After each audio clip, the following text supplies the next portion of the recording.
So we'll work around until we'll start up, but we'll work around until Haunted can get in. But if everyone's here, we'll go ahead and start up. It looks like the mic there. Looks like your mics are up. Done. Moo. Back to Foundry. Okay. A lot happened, but not a whole lot actually happened time wise. So who would like to give a recap for a free hero point?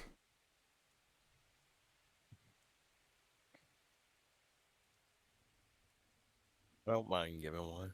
Okay. Sure. All right. Uh, I guess I'll start off with the date. The date is Cathona 27th, 1424 AR.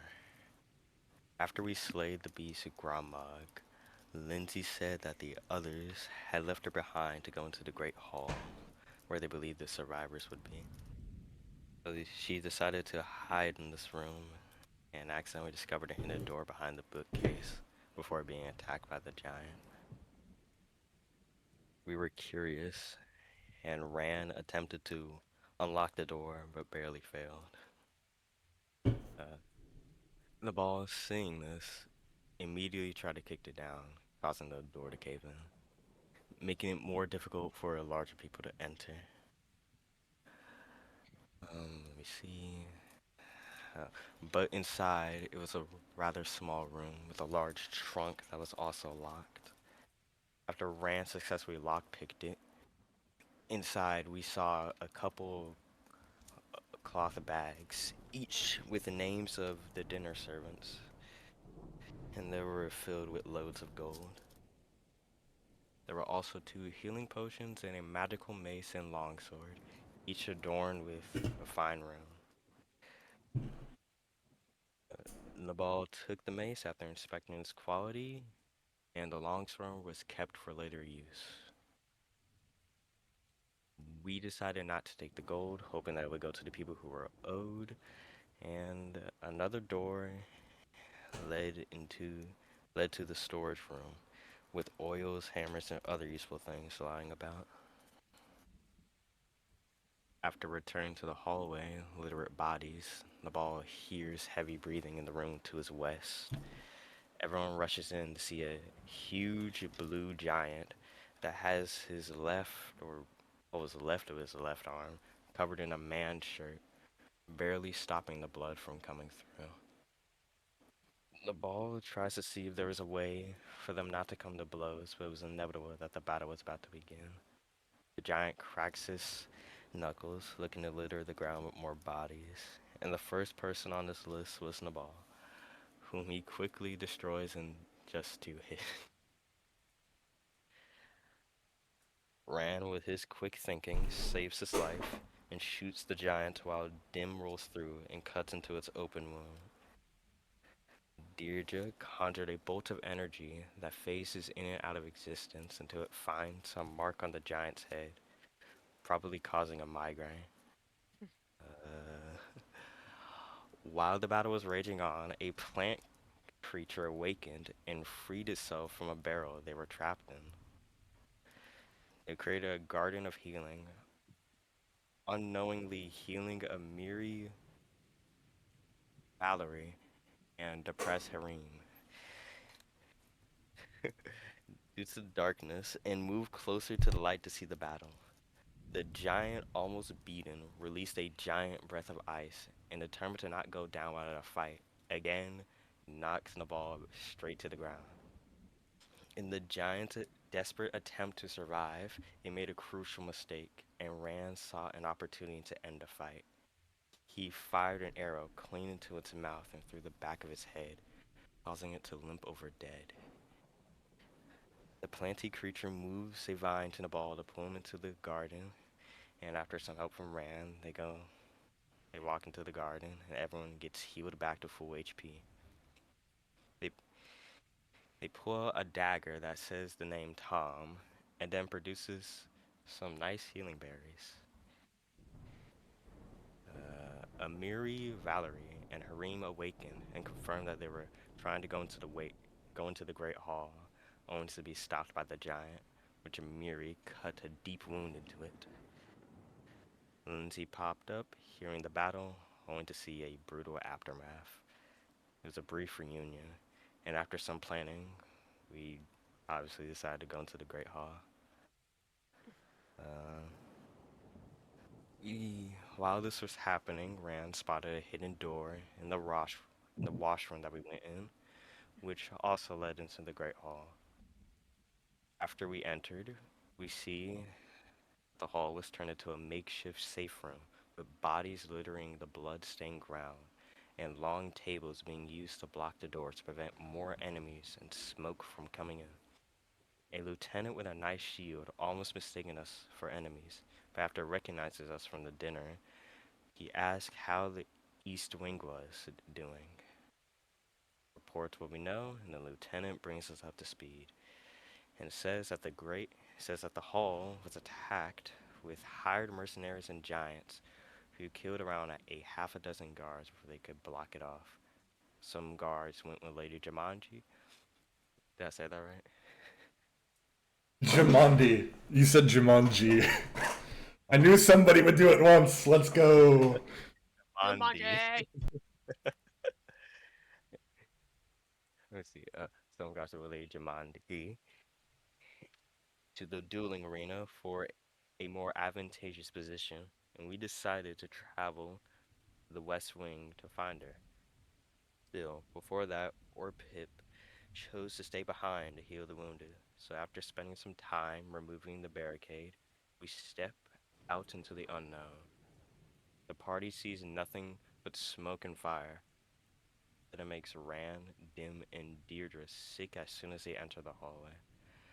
While this is happening, the ball and Rand try to put out the fires in some room, and everyone else heads towards the room at the end of the hallway to try and escape the smoke. When they all opened the door, the next thing they saw was a sight that only a select few people could ever see or say that they have. The great, magnificent Tartutia was laying on the ground, seemingly unconscious. Tom tries to stabilize him, only to realize that he was playing dead for some reason. Deirdre attempts to sneakily open a door behind Tartutia, but the hinges were in pretty bad shape, so it opens loudly, and she sees three cutthroats along with an unconscious Jathal, who just stares at her. She immediately shuts the door, and the ball readies himself to strike the cutthroat as soon as he lays eyes upon them. They open the door, Deirdre conjures another phase bolt, which the foolish cutthroat thought he could take advantage of her brief opening. It was his last mistake that he would ever make, and she created a spell so powerful that it shattered their mind upon contact just before they were about to strike. The fight quickly wraps up after Dim jumps on the pool table and effortlessly cuts through the other cutthroat, leaving only one who surrenders. Immediately after, everyone retches in unison, and Tom creates a garden of healing, to which Deirdre moves away from, causing some suspicion. Dim picks up the unconscious Jathal, who is laying on the couch, and brings her close to the Garden of Healing. So close that everyone could see and hear her skin burning and bubbling up, which causes some panic after he moves her away from it. Deirdre pulls out a strange black oil that adheres to Jathal's skin, which gives her the strength to wake up. She is initially horrified of everyone knowing that she is undead, but calms down after Deirdre reveals that she is also an undead, and that nobody in the room is against them. Tom throws water into Jathal's face, which actually makes her feel more rejuvenated than before. Afterwards, the ball pulls the cut through the Jathal and allows everyone to interrogate them. They reveal that they were hired along with some exiled giants to prevent people from entering the stolen lands. They reveal there are also two other cutthroats along with their leader, Bamora, Ran knows that she is a black tier commander and has an infamous great axe. Jathor casts a spell of harm on Deirdre, which reforms the damaged pieces of her body, filling up with the same magic that keeps her dead, but pseudo alive. Dim returns to the room that he passed by earlier in the hallway to see a shrine to the god Malari, who clutches a heavy shield with her fist over her heart with one hand. He learns that if someone meditates in the room, they will feel rejuvenated, as if they woke up from a good night's rest. But for us, rest doesn't come until the job is done. So we march forward, hearing the sounds of the inevitable battle to come, and to finally end this horrible night once and for all. And that's it. And yeah, that's a pretty thorough recap. So go ahead and give yourself a hero point on top of the one you already start with. So two now. Nice. Okay, so you find yourself here having successfully tied up the Black Tier Cutthroat, and Jathal will watch. Tartusio is the great Tartusio is going to wait behind so that he can explain about how he led this group of adventurers up to this point and proceed to send any help your way as you proceed forward. What would you all like to do? So, from the time we fought the first giant in the library, would an hour have passed? It was around 3, now it's at 4 on my clock, so I'll say yes. Okay then. The cooldown for Dim's battle medicine should have expired by now. Okay, I'll take that off of Dim. Good chow. Okay.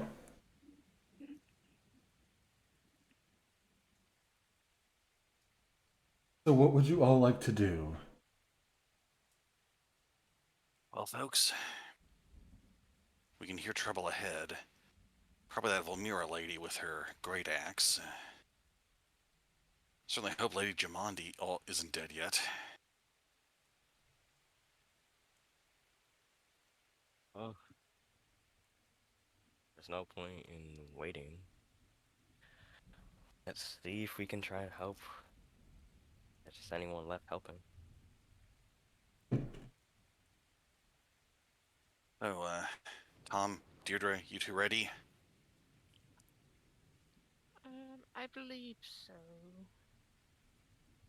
But as ready as I can be. I didn't realize, of course, that was the door. Excuse me, I'm moving out of the way.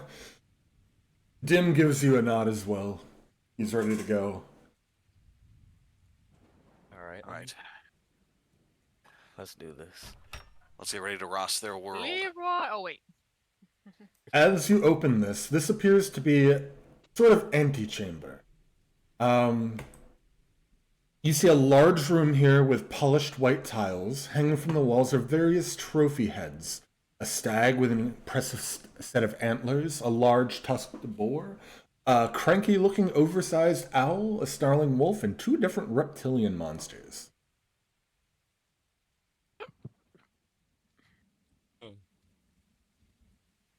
A rather nice collection. Yeah. I don't really know what to make of this. I certainly hope none of them will start moving. Should we poke one of them to make sure?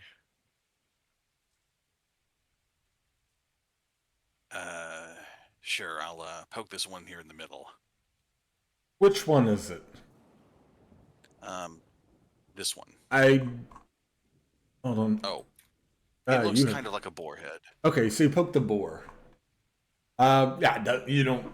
You give it a good poke. Pretty sure it's it's a well set piece of taxidermy. Alright, that's a good sign. We could certainly use those after this night. Alright, so left or forward? Oh, sorry, right or forward, given how we entered the room. You would note that the sounds you heard from before in the last room were coming from the west. All right. The sounds of combat. I'd like to give a listen at the southern door. I don't want surprises. Yeah, go ahead and privately roll me a perception roll. All right. Also, Deirdre, would you like to enter the trophy room? I believe so. I mean, I wait. Why is it so dim in here? Because there's no lights in here. Oh. And So everybody's walking in the darkness. Except for me. Well, I can see in it. So can I. so, Quite- Ran. it's quite- Oh, go ahead. Sorry, I'll let you play out your scene. It's quite grey in here. No lights.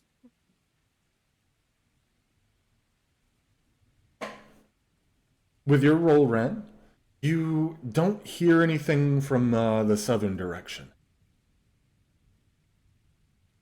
Alright, so do we jump right in taking those doors on the west end, or check out what's south first?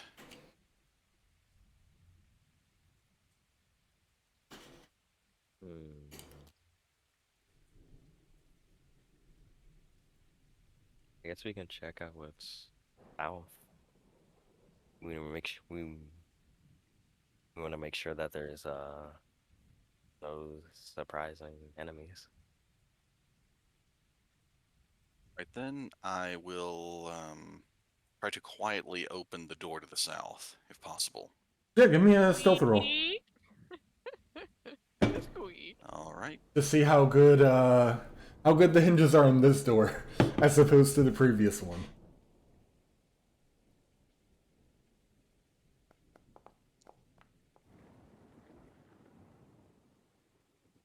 Yeah, you're pretty sure you quietly open the door. And what you see is a slightly smoky room that contains wooden racks, holding various weapons and wooden stands designed to hold suits of armor. Many of the weapon racks and armor stands are empty, and several of the weapons and discarded armor pieces lie about the floor. This appears to be the armory.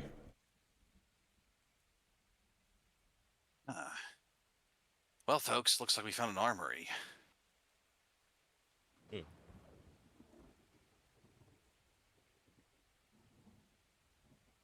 So, if you want to spend time going through this, it doesn't seem like there's anything particularly fancy. It looks more like a pretty standard lot of weapons and armor.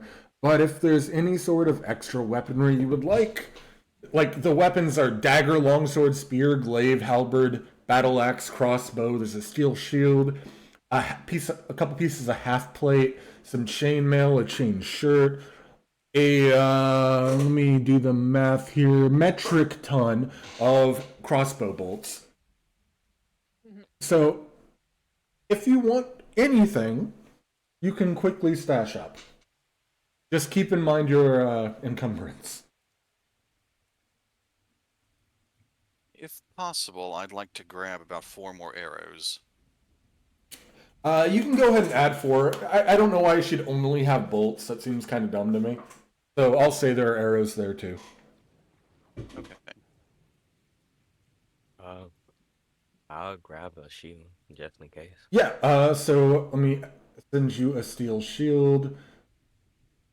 Oh god, it's gonna send you 5 if I do this? Oh, a dragon another token, that's right. Which one are you? There. Times 1. Okay, we can do that. Okay, you're now the proud owner of 1 steel shield. Tom waits patient. Okay. As you all steal from Lady Jamandi. Deirdre, did you want Need to anything? use this stuff to help Lady Jamandi. No, I mean, I don't particularly have interest in weapons. All good. Yeah, and I think looking at Dim Sheet's probably fine with what he has. I'll give him a few more arrows. I feel he'd probably stock up on arrows. Given the smell of this room, I bet the other door probably leads back out to where the fire is. That is a safe assumption.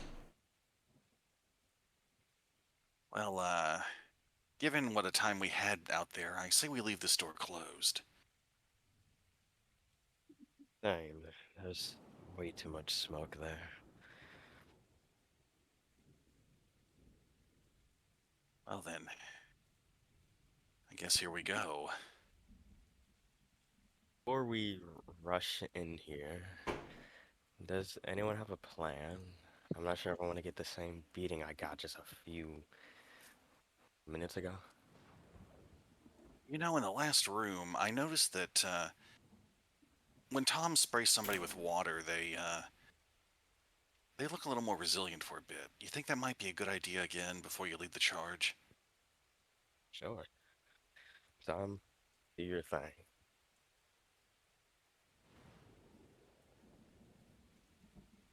Is it Tom or is it Thom?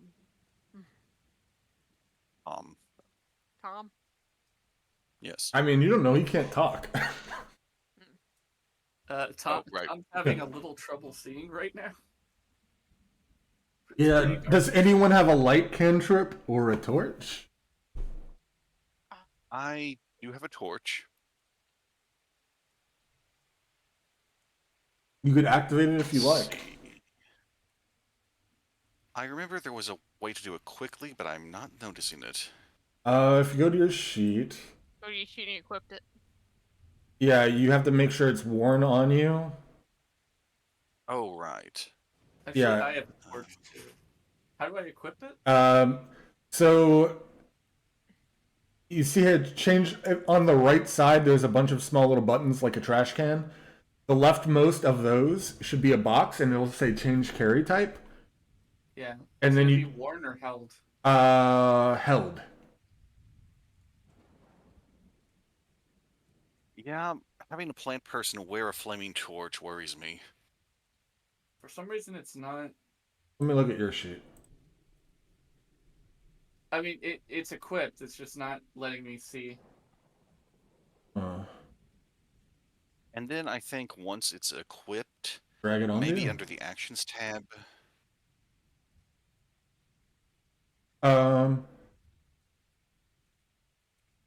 I sheathed it, but didn't.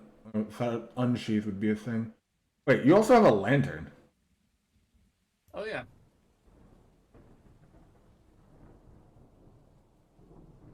There we go. Was that Right. the lantern effect? Yep, the Yeah. bullseye lantern worked. Why did the torch not work though? I don't know.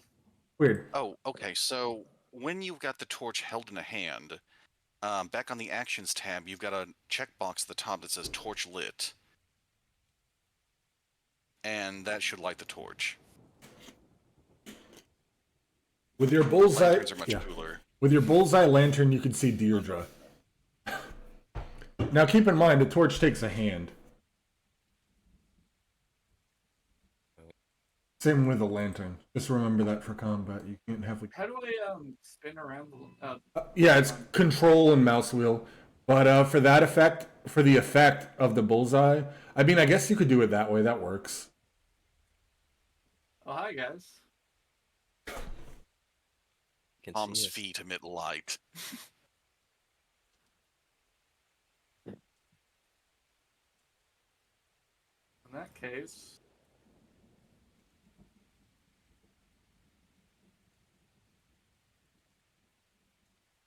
Hit him with the rousing splash. That's right. I gotta drag it on there, don't I? Dragged it on myself. Oh, you did? That works. Sweet. Oh, you got the maximum thing. Sweet. Wee, Nice. wee, So 4 extra HP. wee, wee. Temporary, of course. Does anybody else like to fling around the dice on the screen? Because I do. It is Yeah. fun. A gamble. And who else are you rousing, splashing anyone else, Tom? I was gonna do it to everyone. Okay. I'll just drag it on to everyone.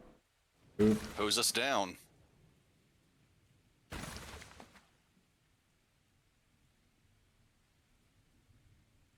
And then finally, Deirdre. Ugh. Hate to say it, but I'm wet again. Tom looks pleased with himself. You probably should have done this before we ran through the flaming hallway. Are you also getting yourself, Tom? Or are you allowed? Wait, are you allowed to? I am. Okay, then yeah. I am allowed to. I'm always wet. Oh, well, we both did that at the same time. Oh no. You're good. Okay, so you all have... Oh, you just deleted it entirely when you did that. No, I just got rid of one. It gave me 2 stacks. I'm showing you with 0 temp HP, but I'll add yours, which was the 2. Okay. Okay. So, you spend, what, 30 seconds doing that. Are you ready to open the door? I'm ready. Be in the position you would like to be at when things happen. I'm gonna put myself here in the corner because I don't like when things come at me at the ankle. I always I'm am precisely where I need to be. going to Maybe be y'all- avoiding notice in this corner. Okay. So if you're avoiding notice, don't forget you get a +1 to if you want to use stealth as your initiative. Right? But you eventually open the doors. And then let me describe what you see. Hold on, let me make everyone appear first. That'd probably help. Does it do it all at once if I do this? Yes. Looks like a lot of finger painting. Okay, I'll tell you what you see. You see a large recessed area sitting in the floor of this enormous chamber. Racks containing practice blades and stands holding suits of padded armor line the north and south walls. On the north side of the room, you see Lady Jamandi fighting not one but 2 frost giants, wielding a flaming sword. You also see 2 other Black Tier cutthroats staring at the door as it's opened, and a rather large woman with a large great axe clasped in her hands. And I'll make her visible to you. Oh wow. Did you very buddy? She's axing the questions. I get no answers from her. Do that, and then I'm gonna hit toggle combat stick. Oh, I gotta hit the... yeah, so if everyone could... Fight. No, I did that wrong. Whoops. End encounter. Yes, empty turn tracker. 1, 2. Too many people. Okay. Toggle combat state. I think I got everybody. Would everyone please roll initiative? Using whichever stat you feel is appropriate here. I think somebody can see me anyway. I'll just roll perception.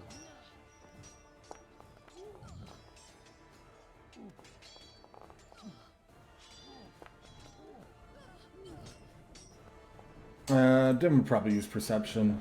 He wasn't trying to be stealthy as he's one of the ones who opened the door. Oh, Ragnar. Ragnar wouldn't use stealth.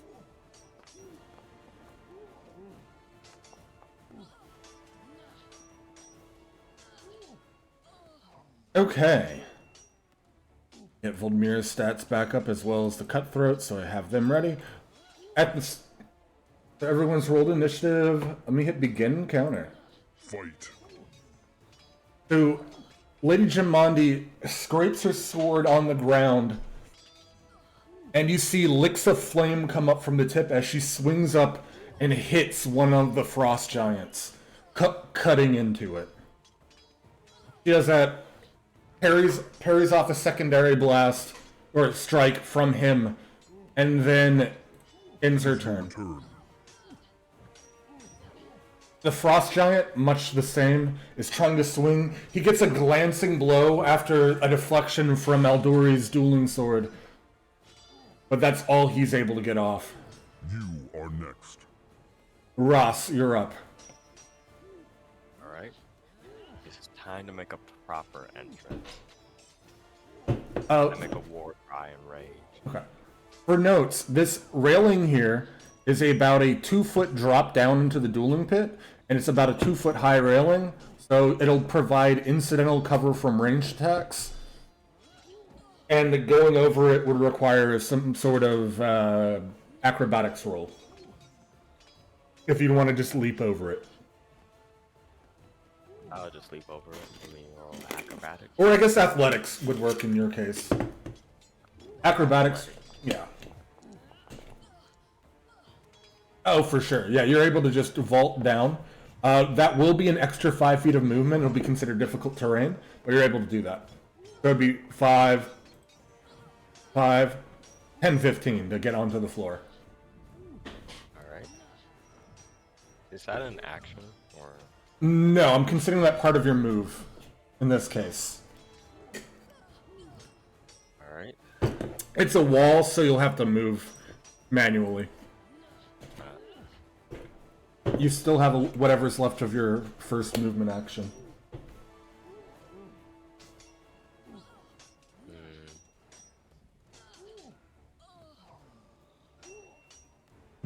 I think that'll be enough. I guess I'll use this. Sudden charge, which gives you 2 move actions, and then you can make a strike at the end if you feel so inclined. I'll strike her. I will try to aim for her torso as I run straight at her.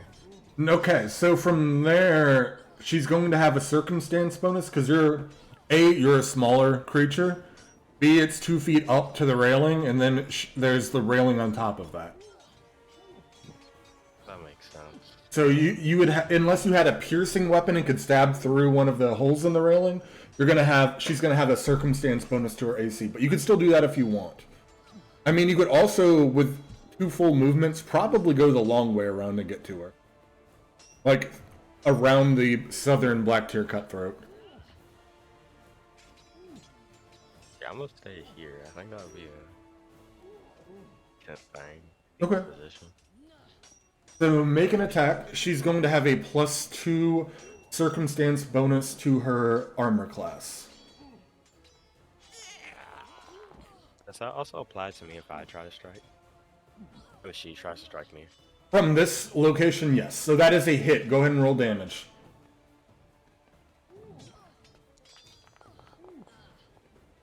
Ooh, good damage. Yes.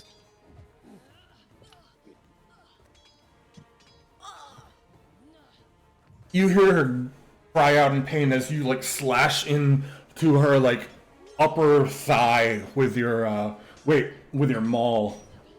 You smash into it. Not many people can survive that. And I should move a bit away. I'll just move 5 feet. Well, you would have used your third action since sudden charges too. Oh, dude, my bad. Well, let's stay here. And that's the end of my turn. Okay. So Voldmira's up. It is your turn. You hear, after she cries out in pain, you hear, Lenny, Carl, we got company! Shout out, and then 2 more Black Tier Cutthroats burst through this door here. And I gotta add them to the initiative order. First gotta make them visible. Toggle combat state, roll their initiatives. But they're going to skip this first turn because their turn will be moving in. Problem is I don't know which one's which. Well, I guess I will when I get to them. I'll just skip it when it gets to them. Okay.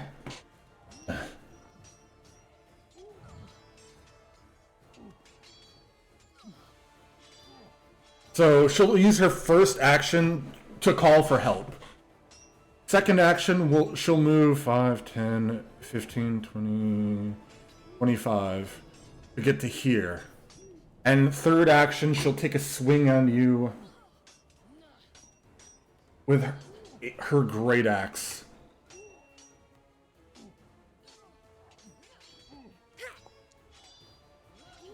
Hey. Oh, wow. That's a crit. Hopefully I'm not dead from that. Low damage on the dice. You'll take 12 points of damage. As she runs past you and turns around and like spinning slashes you with her great axe. And that's her turn. That's a funny sound, I like that. Okay. Okay, which of the Black Tier Cutthroats is this one? Oh, this is Lenny and Carl. They're not ready yet. Also, why are they at 0 HP?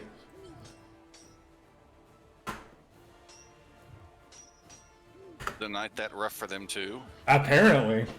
Okay, so he doesn't get... He's coming into the room is his turn. It's just easier to do it It is your turn. as a pre-action. One of the other giants runs around Lady Aldori and is trying to maybe set up a flank in the future with his brother Thurwolf. Swings, and you see Lady Jamandi flip over the giant axe that this man is wielding, this frost giant is wielding, and land in place. She's fine, it seems. She doesn't seem heavily wounded, but she is breathing heavily as if she's been through a lot tonight. It is your turn. Okay, which of the Black Tier Cutthroats is this? It's Carl. Of course it's Carl. He passes his turn. It's your turn. Now, which one is this? Okay, this is this one. He is going to follow Voldemira's strategy and flank. His attack will be with a dagger onto Ross.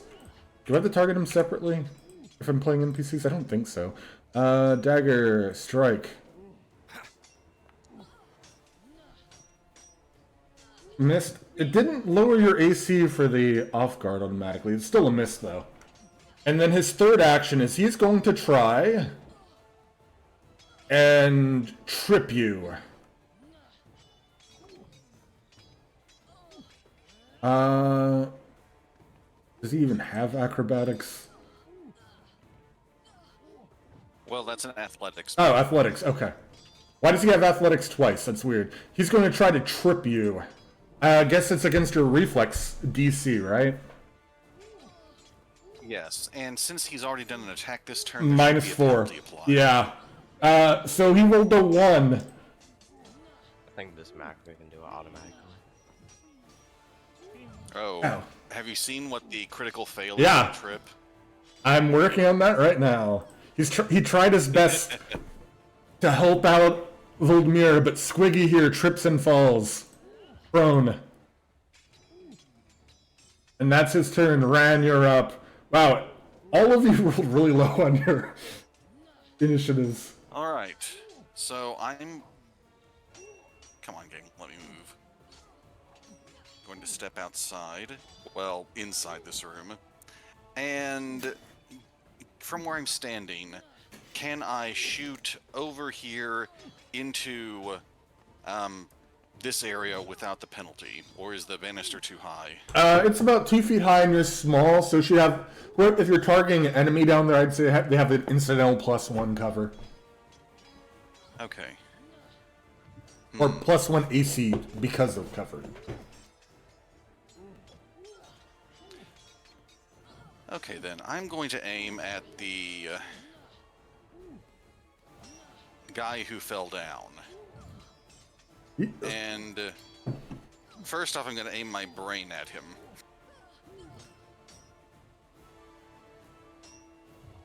Revise stratagem. Think.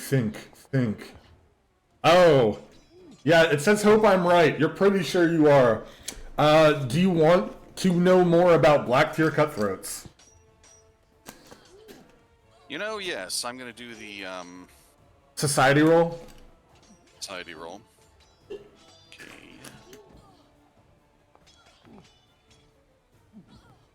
Okay, so you've heard of Squiggy. He's He's estranged from his wife. He's run afoul of multiple creditors. But you can also ask me one other question. Has he said his prayers yet? He did, but he didn't eat his vitamins. Oh. Alright then, I'm going to take a shot at him. Yeah, you are. And That's I'm going gonna... to apply a -1 penalty.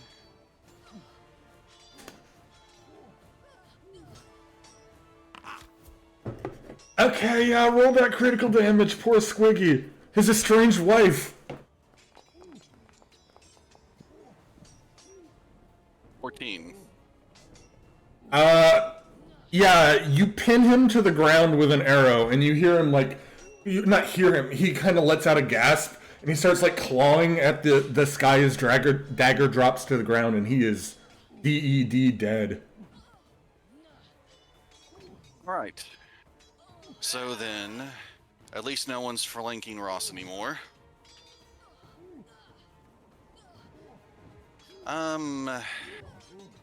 And I suppose I'll try the plebeian recall knowledge on Voldmira. Okay, she's unique, so you gotta make a higher roll. Still society. Yes. Right.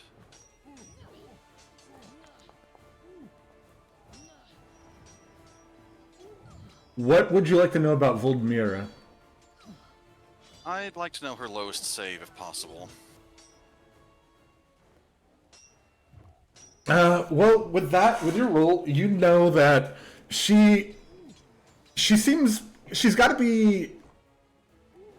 You're thinking it's at you're not sure what her lowest save is, but you're pretty certain it's not fortitude, considering how easily she's wielding this pretty substantial great axe. Reasonable point. Alright, folks. Don't bother trying to grab her. Alright, so there was one movement, then a devise, and then a recall knowledge. I'm sorry, I should have asked this first. If the recall was free on the black tier, but I assume it was involved with the case. Yes. Pretty safe to say, Okay. with the glut of bodies on the floor, the where did the bodies go question might be answered. Alright. And like a coward, I'm going to attempt to take cover where I'm standing, because I don't want to be too far away if Ross really needs medical attention. Is that 3 already? You moved in, shot after your devised stratagem, and then did a plebeian recall Oh, wait, knowledge? that would be 3. I'm sorry. Okay. Where's my brain today? Oh, you're good, Mom. Alright, so next up. Tombury.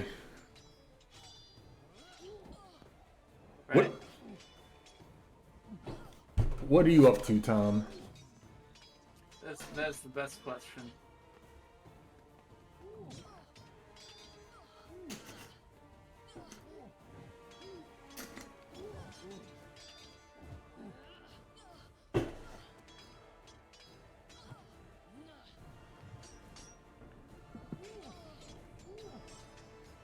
There we go.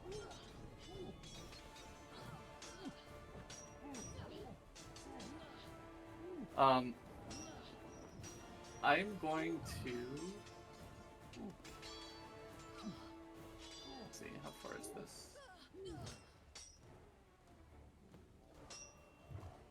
Oh yeah, that's perfect. I'm gonna make some strange gestures with my tentacle fingers.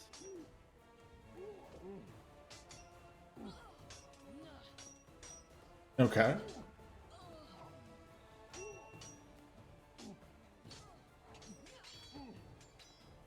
Saying I don't have enough focus points?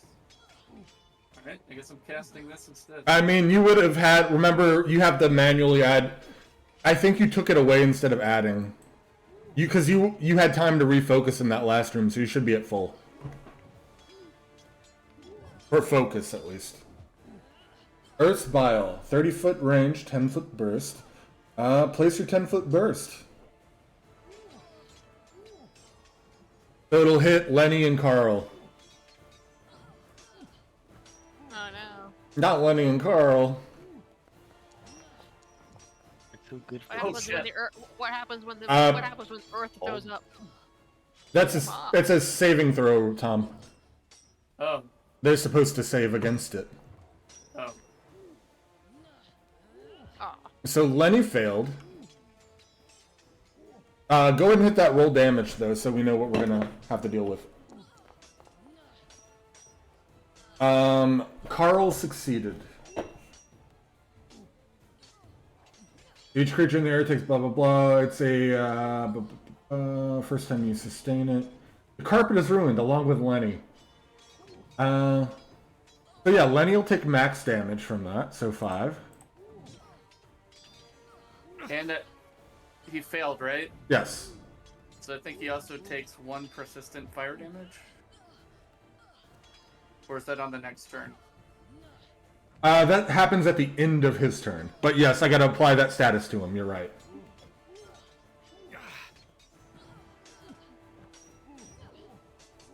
I hate how the game handles split damage types when it's halved. Not a fan of that. Sorry. No, it's not you. It's how Foundry handles it. Let's see. Grab, paralyze, persistent. What type of damage is it? Fire? Fire and bludgeon. For the persistent. Oh, fire. Okay. And it's 1d6. What is it? 1d4. Okay, Or 1d4. sorry, it's just 1 for the persistent damage. Okay. I'll add that to him. Yeah, so the ground starts to shake, fire erupts from the ground, and you see Lenny and Carl get engulfed by it, but Lenny looks worse for wear of the two. And that's movement plus 1 action for Earth Spell, so you still have 1 action left.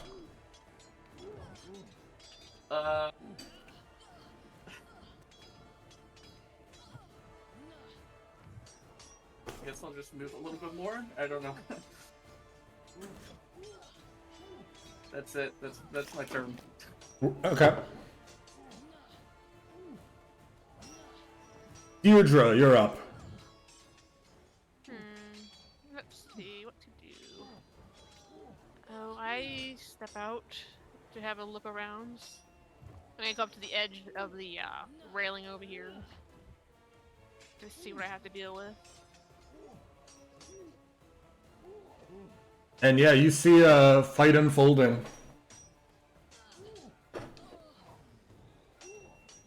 Poor dead Squiggy. Still occasionally twitching on the ground, being impaled into the stone by a short bow arrow.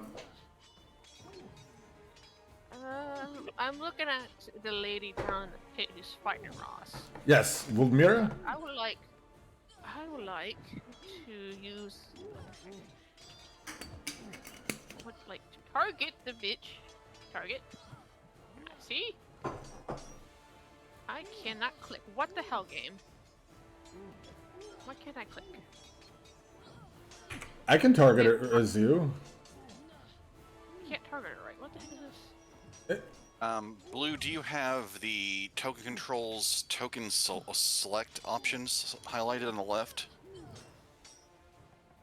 Yeah, the top 2 options. Okay, On okay, I got it now. Okay. I got it now. I'm going to use kinetic projectile since there's plenty of blades on the floor. I'm going to use one of the knives, one of the swords to slash. Yeah. To slash You hover up a blade from the ground just below you with your telekinetic skill, and are you doing piercing or slashing? Probably slashing. Okay.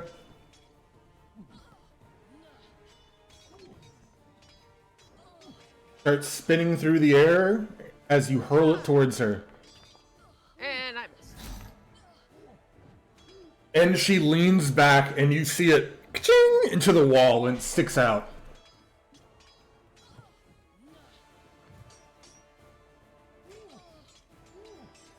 And that's all I can do.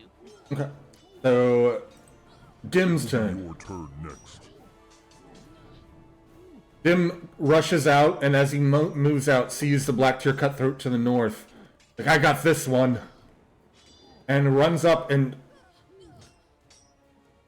tumbles through using his acrobatics. Let me roll his acrobatics.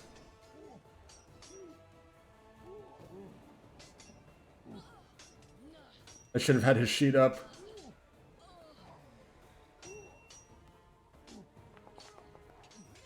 Oh no, he doesn't tumble through. It has to end his turn there. I don't think you fall prone on a failed tumble through.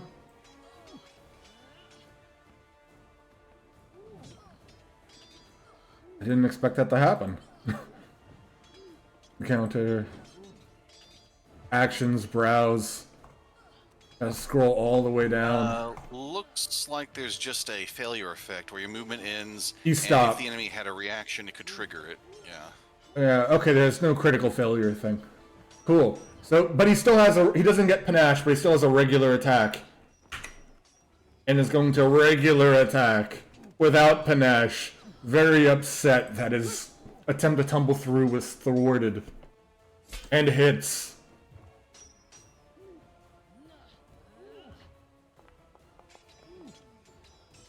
For 6 points of damage, grievously injuring this poor black tier cutthroat named Greg. No. Speaking of, it's Greg's turn.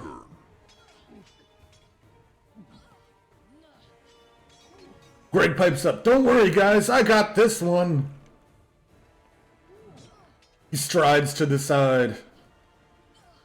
And then unleashes a flurry of dagger blows.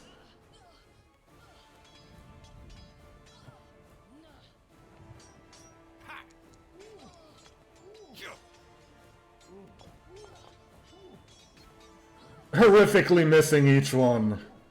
Greg did not, in fact, have this. It is your turn.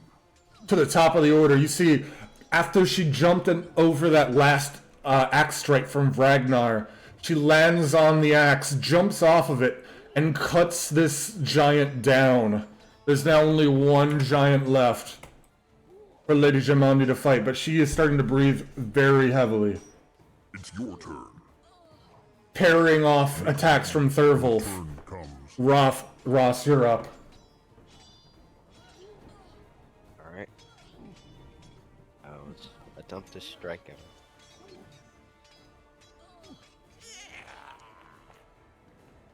It hovered on that 19 for a second.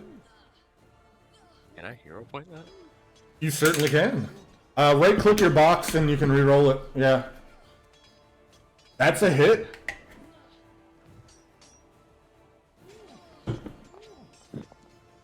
Thanks, hero point.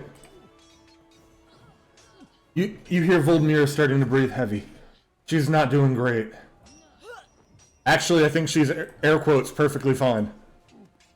He seems perfectly fine. Perhaps I need to do something more dangerous.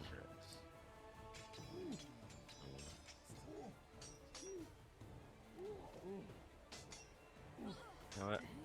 I'll just strike again. Okay. With that 4 map penalty. Ooh, with the 4 that barely hits. Roll damage. Ah.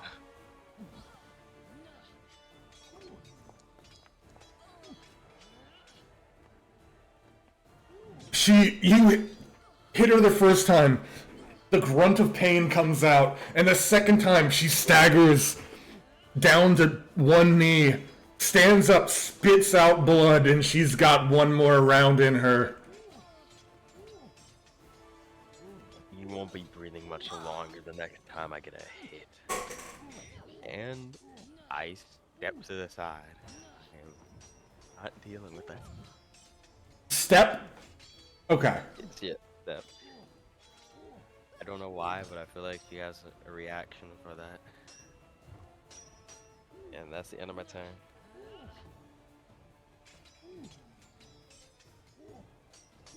She lets out a rallying cry. The Black Tears won't go down so easy, you fools! As You're not gonna like this. She spends an action to draw up a potion.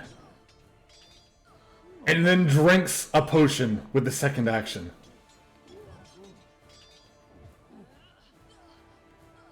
Wait, why? Okay, it was in her inventory before. It was literally in the box that she has it. Why am I not seeing it in here anymore? The potion. I thought of this. Oh, okay, there it is. Oh wow, she has that many. Use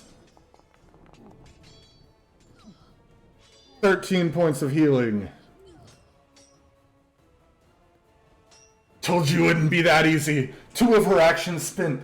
She'll rear back with her great axe for the third action to try to smash it down on Ross's head. Targeted. Click her. She's not even using her fancy abilities yet because they take 2 actions and she's been occupied. Oh no! I use a villain point that I don't have. I like that term, villain point. That's nice. Yeah, Try a lot better than that to hit me. It's your turn. It is your turn. don't worry. Lenny and Carl have this. There's like, Okay, I didn't really have this. I got this, boss! He staggers up. 1, 2, 3, 4, 5. 1, 2, 3. Ends here. After 2 moves, with his dagger drawn, will try to stab at you.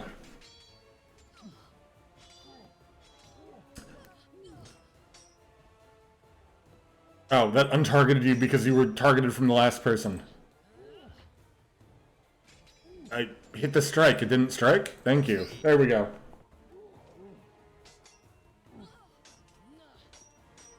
Carl, you're up.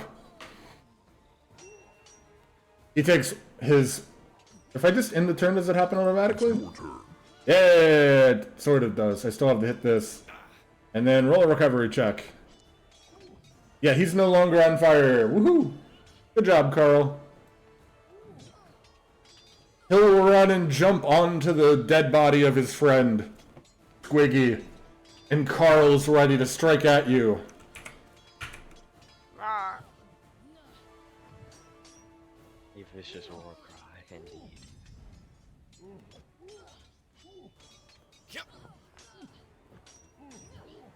Natural 20!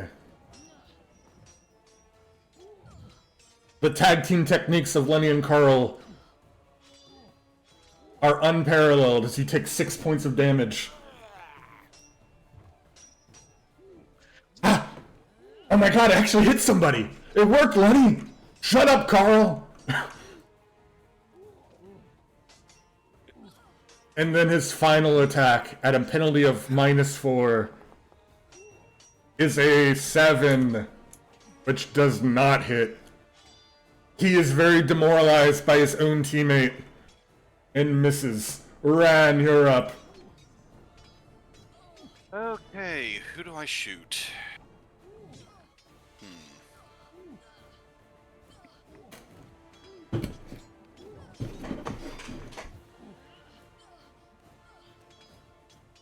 Alright, I know it'll be overkill if I do hit, but I definitely don't want Rand to get, Ross to get, flanked me more.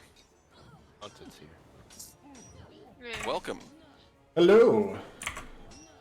Hello. Other My apologies. I got held up at work. All good. So quick jumper off to where we're at. You guys went and checked out 2 rooms, one being an armory that just had basic weapons. I restocked you on some arrows. You moved in, we're on round 2, and you fought against the northern Black Tier Cutthroat, while Lady Aldori is fighting against 2 giants, having just killed one.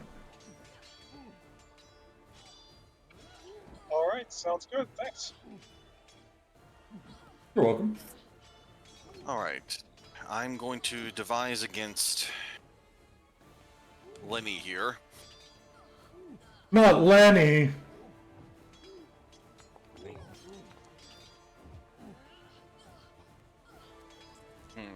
No way I'll shoot him at this distance.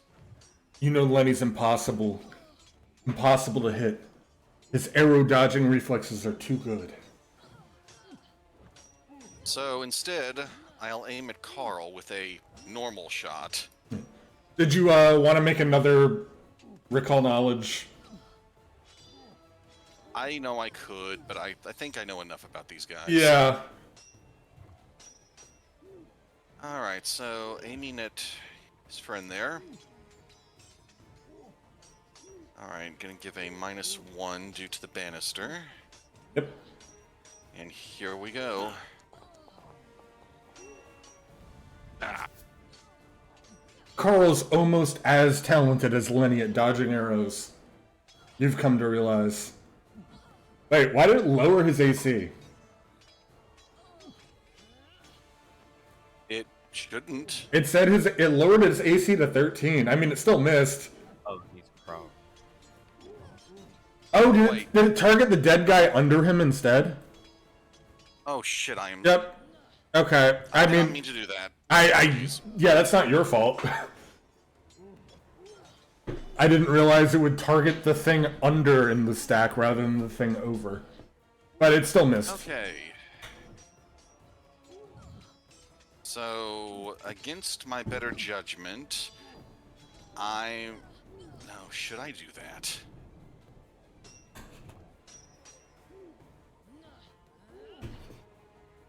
Now's the time. Shoot Lady Aldori and take the mansion for yourself. That is certainly something I could try. Alright, I'm going to try a really unlikely hit. Okay. Trying to shoot Carl again, but at a penalty. Yes. Now, let's apply the circumstance one. Ah. And for my last action, I'll move down here beside Tom. And speaking of Tom, it's your turn. It's my turn. I'm going to do a fancy maneuver and switch places with Mr. Ransack.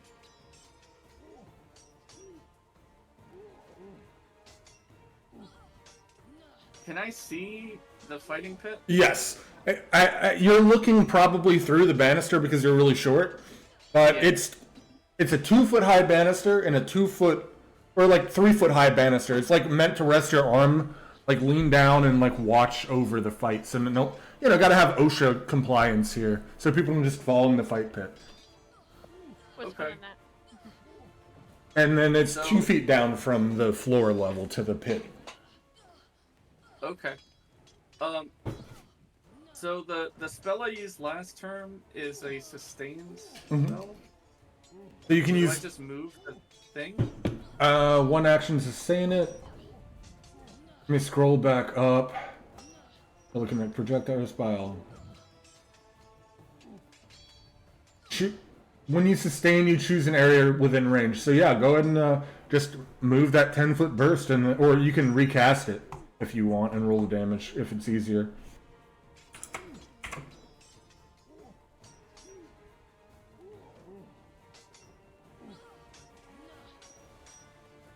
Oh, that made a new one, didn't it? Shit. Yeah, I can delete the other. I got it. Or And just roll for damage. Are you certain you want to aim it there? Because you'll hit one of our allies.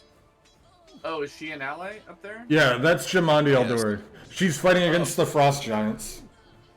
I do not want to. My mistake. So sorry, my lady.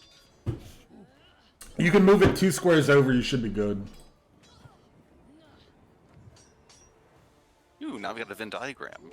Yeah, No, we don't. for science. Aw. For comparison. So close. Okay, so I gotta make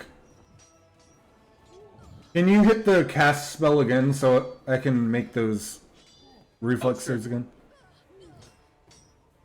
I do not have enough focus points. Jesus. Don't worry, I got it. By the way, in the future, if you click that little button next to focus pool, it'll add it back. If you know you're doing it for that, you can just do that. Oh, okay. Did that There. work, or do I need to Yeah, do it worked. Oh, she failed. And what about Lenny?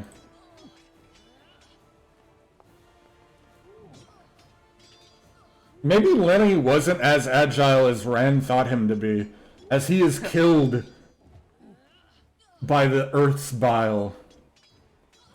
It's the first time we've seen something like that.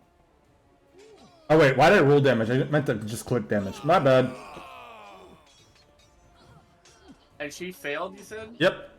So she'll take So that. persistent, She'll take the 5 and then the persistent. which is still 1. Yeah. Yep. And that's my turn. Okay. Next up, Deidre. Well,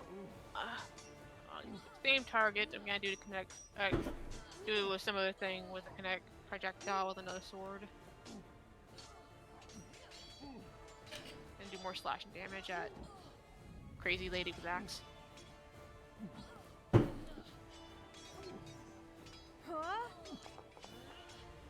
I can't aim for shit. She blocks the flying sword away with her axe. You still have an action remaining.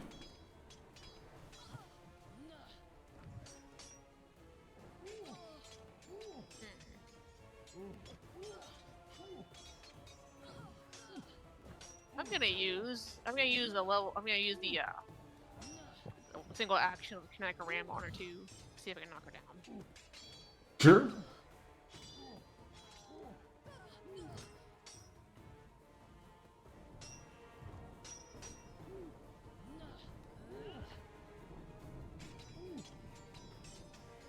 Okay. Fortitude.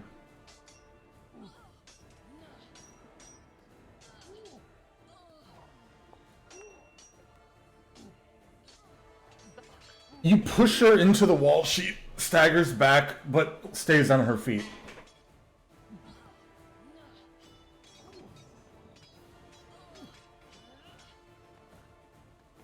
I'm gonna go hide in a corner somewhere soon. This character's so useless at this early stage.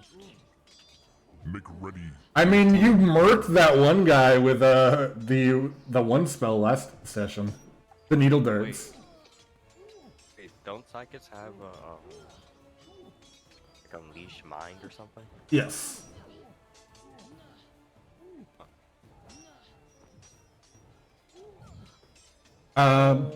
Yep, you're up, Dim. There's a black tier cutthroat that you tried to tumble through last turn, but you rolled a 1. You still stabbed him successfully, though, and he's very heavily wounded. I think if I roll a 1 on a tumble through, I'm prone. It doesn't mention it on there. On tumble through. It just says a failure, the movement stops. At least on the action on this. I know it does that for a trip, which is what happened in an earlier goon maneuver. I'm just checking to see. Yeah. Yeah, there's no crit failure effect, you're right. But anyway. So I'm gonna stab him again.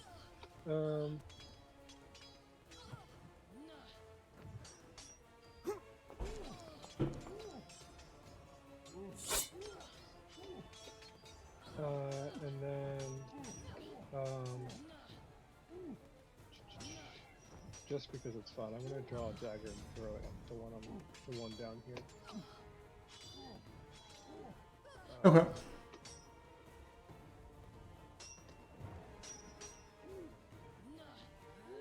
Oh, I have a +1 dagger too. So, Yep.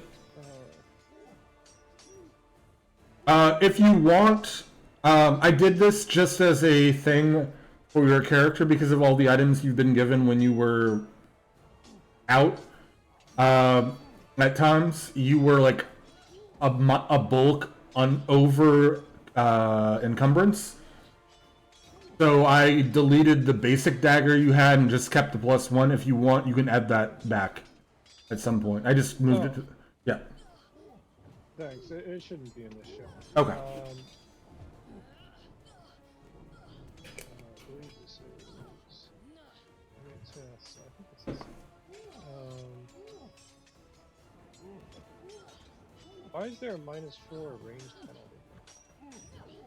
What's the daggers? It might be beyond the normal throwing range. Yeah, of the dagger. it's 20. She's 25 feet away. Oh, well, oh well. We ball. And the dagger flies. Almost hits Racing. Alright. And that's it for Jeff. Yeah, it bounces off her axe, lands at the feet of Ross, who recognizes the dagger that Amiri had passed over. The black tear cutthroat north of you, Dim, is looking around nervously as one giant has already fallen. He is going to try and dagger you once. Wait, this is the right one. Yeah. Okay.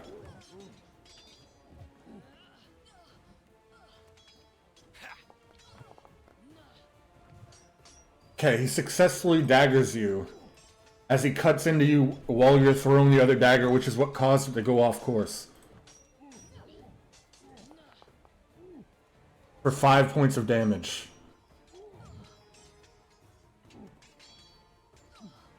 He'll then move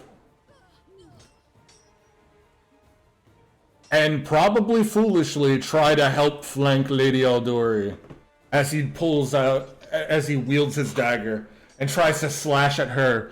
Even though it's a 2-foot gap up, he's going to try and attempt to slash at her with a penalty.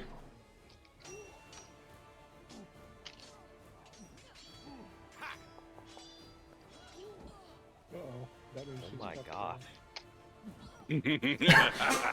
And she blocks it just with like the heel of her shoe and kicks it off to the side. And that's his turn. Does she have opportune riposte? I mean, it should look. I'll do a repost. Yeah, she does. Oh my god. Hey, so you guys want to see a dead body? Yes. Hey guys, do you want to see that Why body? do it? Let's go.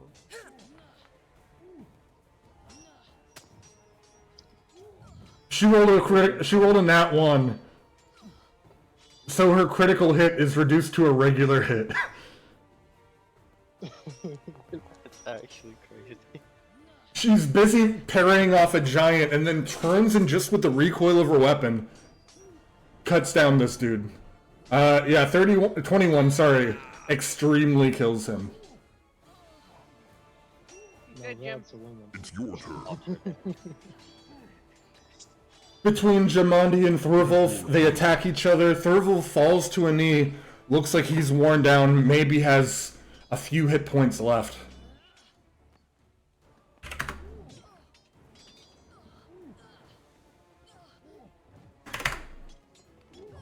That's their turn. Ross, you're up.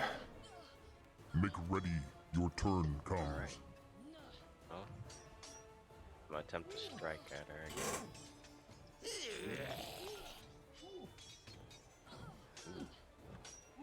I got a second hero point for the reason. You did get a second hero point for that recap. Let's see. Okay, that was just weird. You see a bit of desperation. You know she's still spitting up blood from the first time you knocked her down, even with that healing potion. She blocks and you push her into a wall, but she's able just to push you away.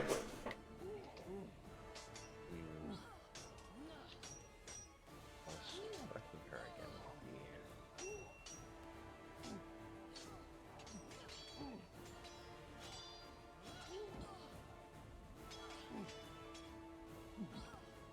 Can I attempt to trip? Yes. So it'd be an athletics against her reflex DC. Alright. He's weird. There you go. Oh my god. Is that with the yeah, I guess that is with the multiple attack penalty. So yeah, she falls prone. Oh wait, hold on. Okay, that's just attack shove for a trip. Making sure it wasn't any other keywords I need to know about. Sudden status effects, prone. You got one action left, I believe. What would Ross like to do? Moving away. I'll move like right here. I'm at 5 HP. Okay. Voldemir is up. Oh, sorry? That's the end of my turn. Okay. Voldemir gonna have to spend the first action to stand up and remove that prone condition. It paused. Why did it pause? That was weird. Oh, I slid my journal up onto my spacebar. Dramatic effect. She's not getting to use any of her fun actions. Because they all cost 2.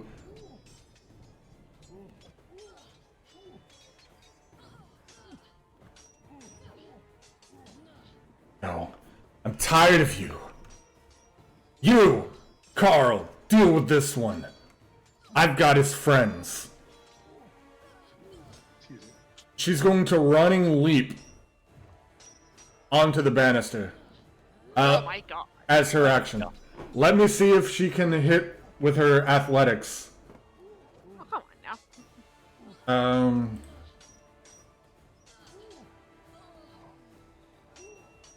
Why are all of her skills doubled?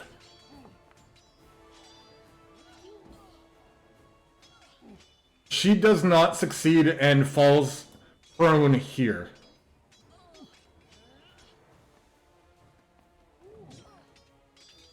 Woo, we got lucky. Yeah, because that axe would not have been friendly. She shouldn't have skipped leg day.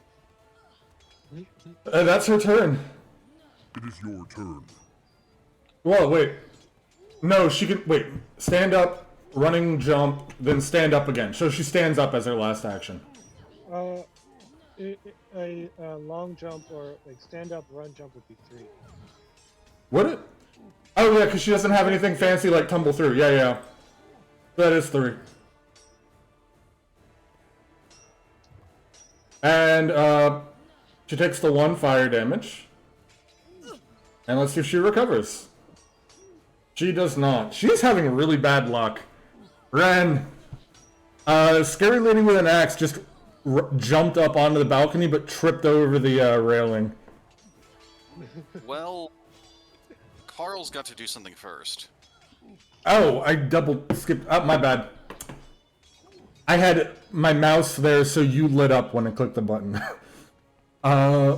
Okay, Carl is up.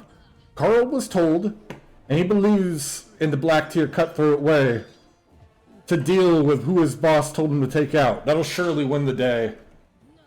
He runs up and is trying to not actual double slash, but he's going to slash twice at Ross. 1 and 2.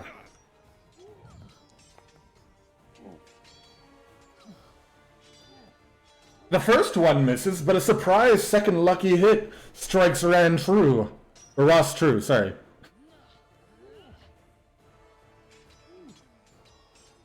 Oh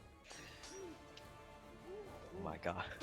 For 4 points of damage. Ross, what does you going to 1 health look like? For the camera.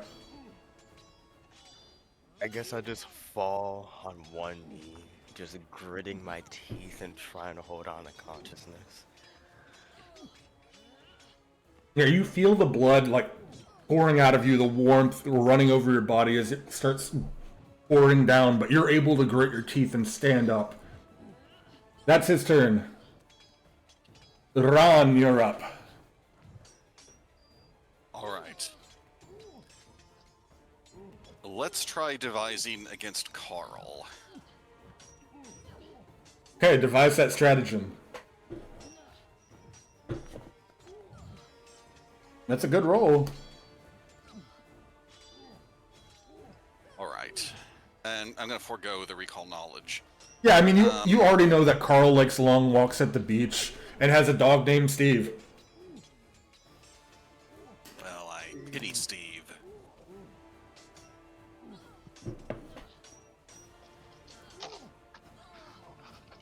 Alright. I shoot down at him.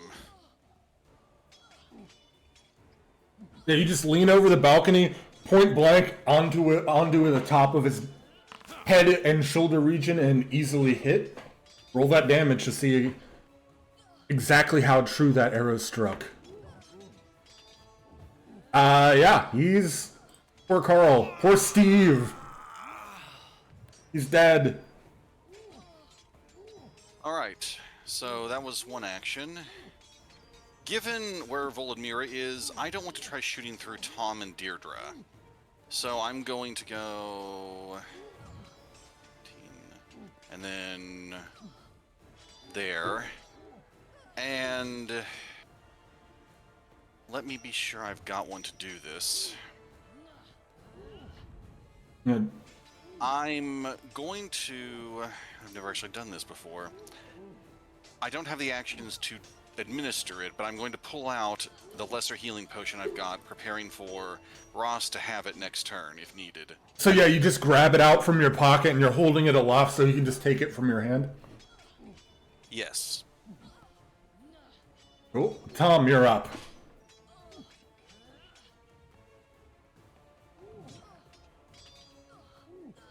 Alright. I too want to get away from this predicament.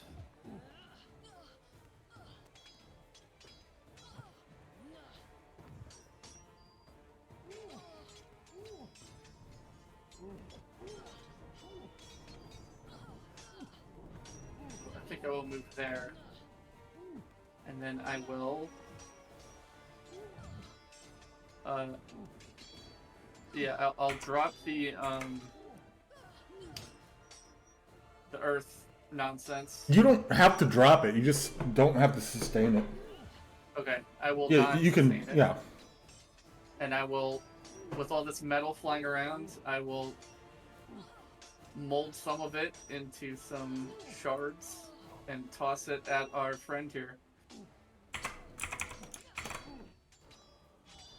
At Voldmira? Yeah. Okay, yeah, roll an attack. She's gonna have +1 AC from being thrown behind this wall. Still misses. I don't... Why did it off-guard her? Oh, because they're prone, yeah. On this one. Sorry, I had done that on a previous attack, so I was confused. Oh, okay.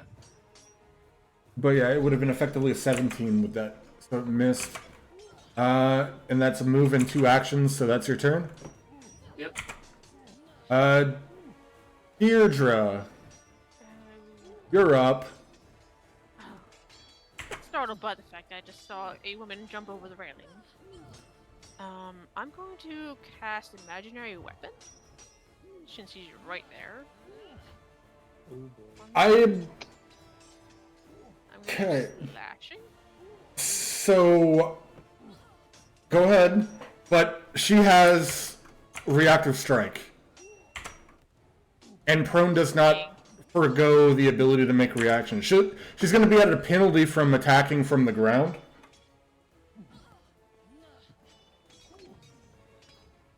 So, slashing. But she is going to attack of opportunity you. I don't. Oh, well, I just regular attack.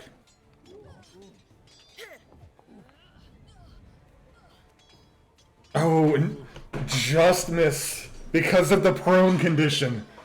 That could have been really bad for Deirdre.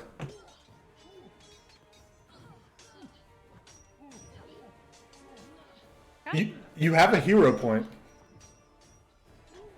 Would that go against my focus thing or no? No, hero point just lets you re-roll an attack. Or any D20. So if you right-click your box that you just put up, here, it'll say roll and take a second result or something like that. With hero point, it'll do it automatically. If you want to cash it in here. Roll. Wait, how's that? You mean So, click on the attack button? the chat box that just popped up that said you missed by 7, there's reroll using a hero point. If you want to do that. It's by 7. Hero, use a hero point. I can't fucking win.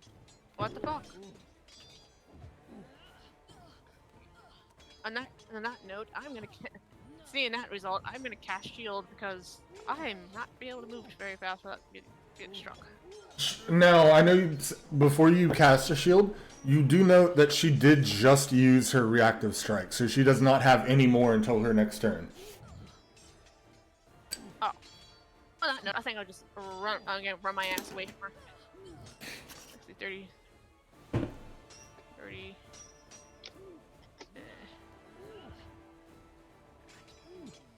Dude. That looks good. Okay, I'm done. You are next. Okay, Dim is up. Alright, Dim strides up and tries to squeeze past her, but can't get around her, and just decides to clock her in the back of the head with the butt of his sword. Okay.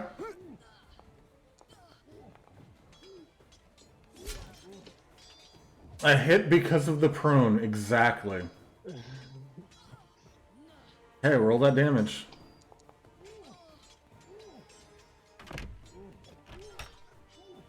The door closes itself as I misclicked to apply damage. She is...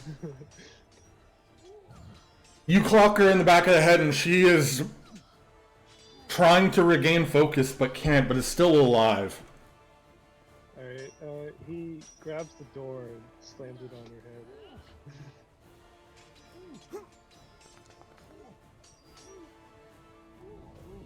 You do, and but she has the axe just propped there just so that she can't, so it doesn't take damage. You reroll with a hero point. Yeah, she's got it blocked. Oh, never mind. What was the question? I realized I didn't have panache, so it didn't matter anyway. Oh yeah, because the failed tumble through.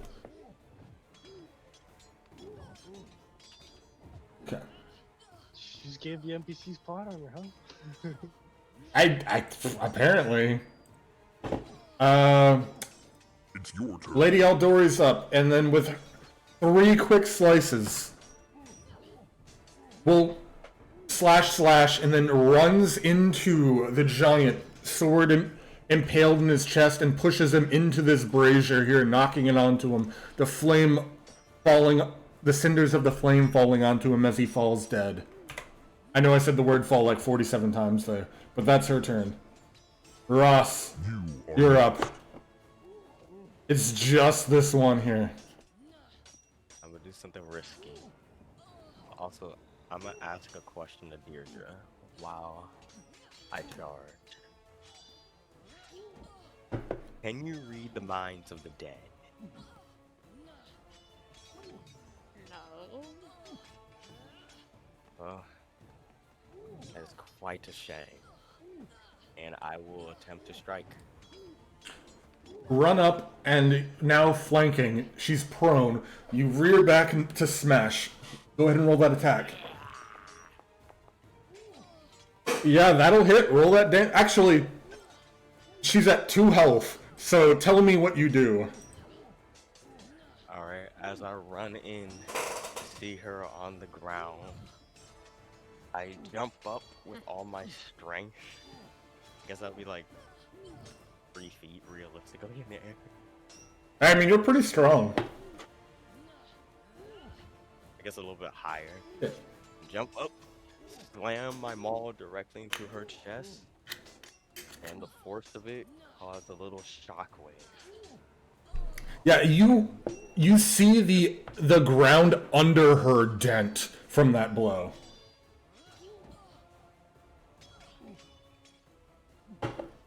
Sorry to cut you off there. I thought you were done. What else were you saying? I don't know. Oh, okay.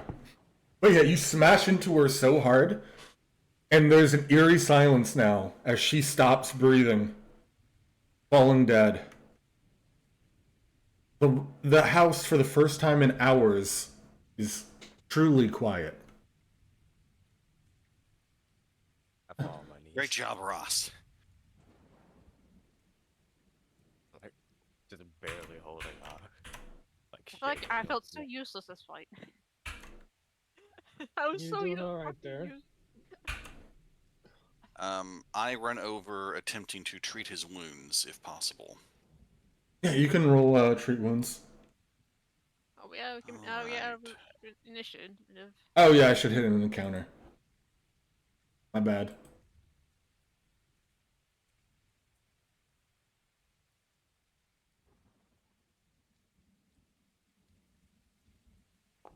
Okay, so you're rolling for healing. Success! Boom, I click him, hit apply healing. Thank you. You more than earned it. I'm definitely gonna feel this one for a couple days.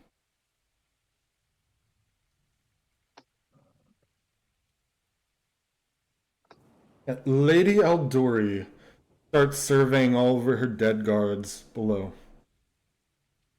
A solemn look comes across her face. Thank you. You all did very, very well.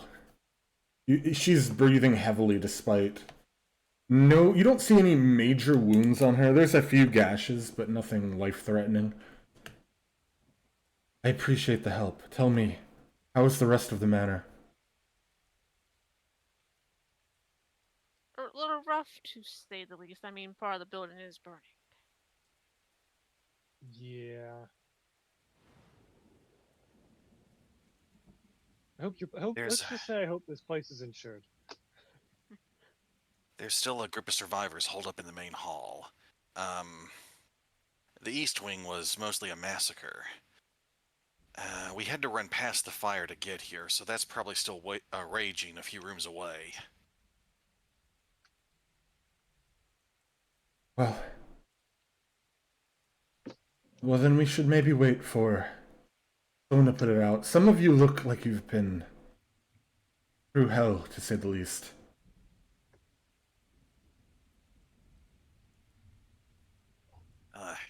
You got that right.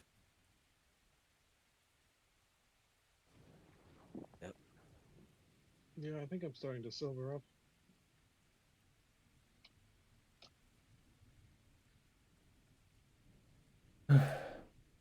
But they're all dealt with. That's good. It's going to take a while to take care of this, but... Yeah, once we get the fires taken care of, in the morning, we'll deal with your charters. It's at this point, Amiri and Lindsay run to the room. Lindsay pipes up. Oh, it's you guys. Oh, you're alive. Oh my god, those are giants? Frost giants. They're dead. Oh, amazing. By the way, fire's out. I heard the great Tartuccio took care of a lot of stuff in here, and he said he sent you guys on to save Lady Aldori, and she's okay. How about you two? Are you alright? Like him. Yeah, Amir pipes in. Yeah, this fire was nothing for me.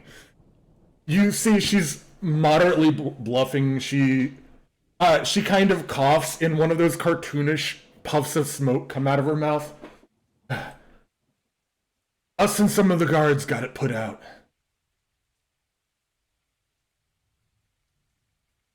That's a relief. The main hall's still holding up, right? Yes, there were no more intruders who dared come fight us in the Great Hall from the outside. Clearly they're cowards.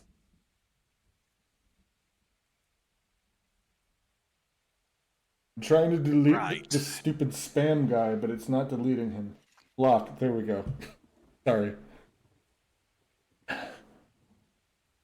Yeah, clearly we're cowards and didn't want to come fight me. Or us.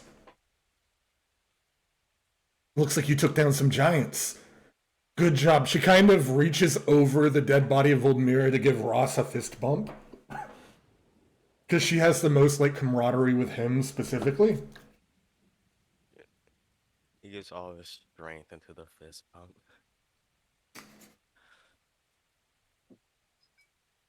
You did good. Thanks. Try my best. I couldn't have done without my allies though.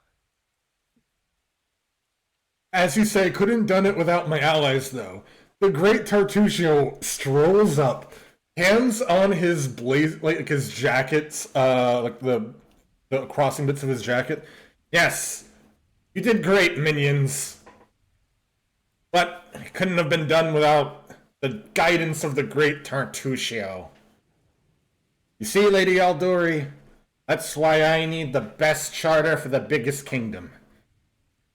You don't need perception to see how Lady Aldori rolls her eyes at Tartusio saying that.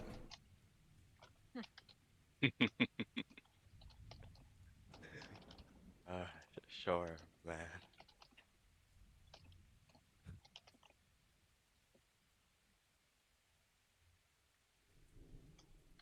So, well, it seems like everything's resolved here. Let's say we make it a late morning tomorrow, says Lady Aldori.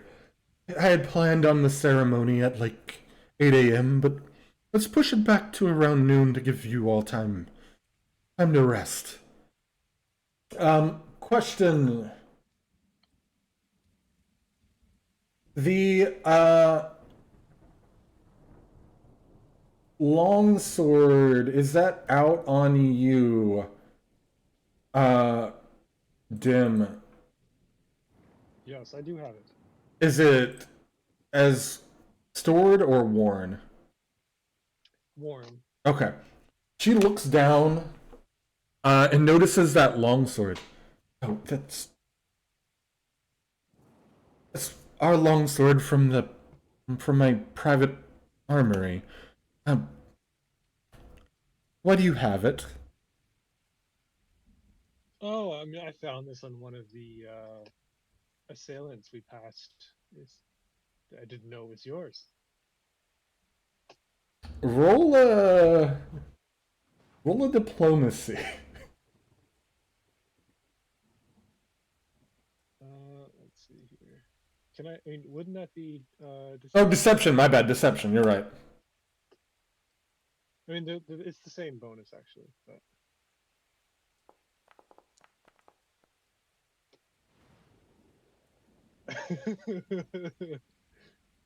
It's not so much that you did a bad job of lying.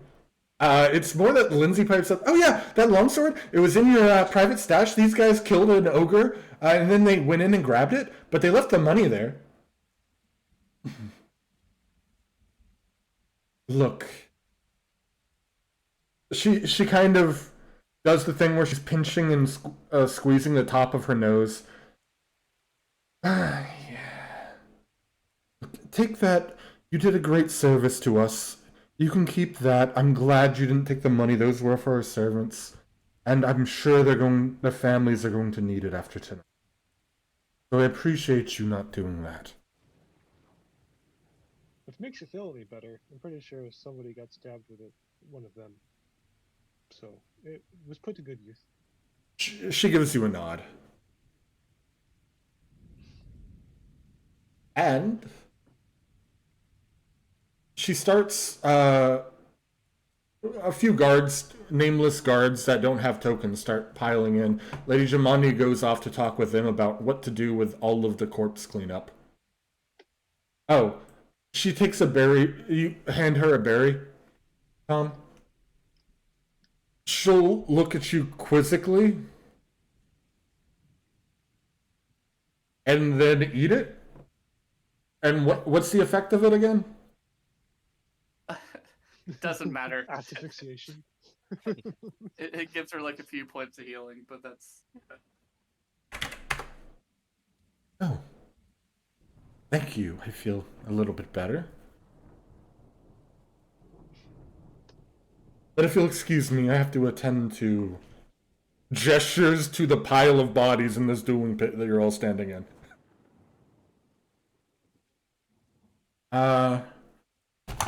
And she has a sizable contingent of her guards help lead you guys, assuming you're willing, to go back to your rooms for the night. I think I only have Given as one of the room. few that isn't soaked in blood, that would be welcome. Well, your room isn't. Same with Miri Right. and Friends' room. Since they got out of there first. But yeah, there are 2 rooms that aren't covered in blood. So you guys all head back there, and you can click the funny bed button on your character sheets. As time progresses. Why is it so bright? And here's where we'll take our little 10-minute break. So we'll get back together just a hair after 10. Eastern. So then we'll resolve the charter situation. Let me put out the BRB thing. And yeah, I'll be right back. So yeah, I'll see everyone back here just past 10. Unless anyone had any pertinent business they needed to do immediately. Nope, I'll be back. Nope, nothing here. Okay, cool.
Okay, I'm back. Welcome back. Welcome. You. So, it might be easier for Lady Jumanji to just buy a lot of red paint rather than the metric fuck ton of soap she'll need to clean this place. Yeah. Or, maybe a lot of blood will add some cred to the dueling pit. Right. And with the burned rooms I mean, nearby, she could convert this into a haunted house attraction. Yeah. Gotta think of the It prof. could be an escape room. this can't be the Yes. first time that the dueling floor was covered in blood. It's got to be waterproof.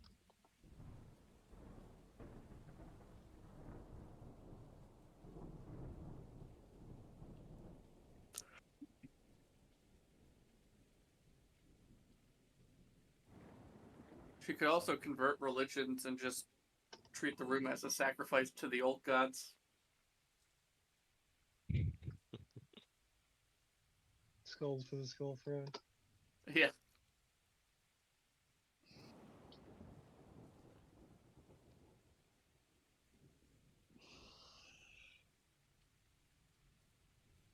I'm about to play in Strange Aeons, a TUI a custom or I guess homebrew conversion for Strange Aeons. My other group is just starting up with that. So it'll be interesting. I'm getting it's like Call of Cthulhu meets Pathfinder. Nice. Oh. Oh wow. Yeah, that sounds awesome.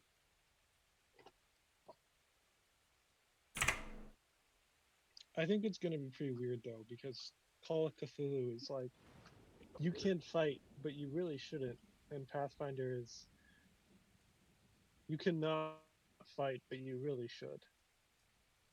Call of Cthulhu being weird, and I can't see that being a thing. No, certainly not. Yeah. I'm sure it will be a perfectly sane time. Nothing bad has ever happened to any PC who plays that game. I mean, Lovecraftian mythos is all about happy endings. Yeah. That's why it has some Haven't love you in it. heard about cosmic bliss? Yeah, exactly. Given my limited experience with the game, regular Joes shouldn't try to fight in Call of Cthulhu either, and I'm talking about NPCs. Baron, you've been playing way too much Alien Isolation. Right, the use of Joes. I never really clocked Alien Isolation as like Lovecraftian, but it does kind of make sense in retrospect. Just like Uh, potentially a higher life form just fucks with humans. Ow. it's not really cosmic horror, though. I'd say that's probably the one key difference. It's still more of like a creature horror film or franchise. I mean, it has Oh, elements of cosmic horror, I think. It But I don't know, does. It I'm does. not too deep in the genre, to be honest. um, given that we got a night's rest, I'm quite sure more than an hour's passed, so anyone with the battle medicine prevention effect can probably ditch it, I think. Oh yeah. Wait, isn't it 24 hours unless you have a specific feat? Well, for forensic investigators, it's 1 hour. Oh, nice. Does that stack with robust recovery? Uh, I'd have to read Robust Recovery. It basically makes the cooldown for battle medicine your immunity instead of in 24 hours to 1 hour. Oh, I mean, I don't know how it's stack. Like an hour down to 10 minutes? I don't think so. Okay. Welcome back. But I mean, you just are really. That'll help with the people who aren't forensically inclined. Oh, shoot. I caught it. On the snipe. You So have the reflexes of a cat. yes, a cat probably would have caught it with his hands. I caught it with my legs. Oh, even better. Yeah. Uh, I've added some things into your stash. Because I assume while we didn't go over it, you would have checked the body of Volgmira. Yes. Her great axe was a +1 great axe. She had equipment known that you, if you took time to study it over the night, would have been easily revealed as Tracker's goggles, which are an infested magical item, as well as 3 healing potions and some fancy jewelry. A jade and pearl necklace and a silver ring on her weapon hand. What do the goggles do? Where is this inventory at? Where is this stash at? So if you go to the actors page on here, where it says the party, at the top there should just be a little sheet that's just open sheet, like a little piece of paper. Oh, okay. And that'll show your party layout, like what all you have. I don't know what you guys see on your end. I see the great axe, tracker's goggles, 2 healing potions, and the jewelry you mentioned. That's actually 6 healing potions, by the way. Oh, I didn't look at quantity. Yeah. So yes, 6 then. 3 specifically from Vladimir. She had 3 more she could have drank in that fight. She could have tried being a Dark Souls player character and just tanking it by drinking. So, you all wake up well rested in the morning. Well, as well rested as you can be. It was a long night, even though you got about 6.5 hours of sleep. We pick up at around 11 in the morning. I don't know why the day didn't change. It still has me at the 21st. Oh, because it was 4 a.m. That's right. That's not how time works. Sorry. Groundhog's Day. And you get a knock on your door. Since you're all in the same room. But there's no more thunderstorm. Let me turn off the thunderstorm music. Yeah. Who's there? Sir, just a servant of Lady Eldori. The meeting's about to begin. Oh, right. We'll be right there.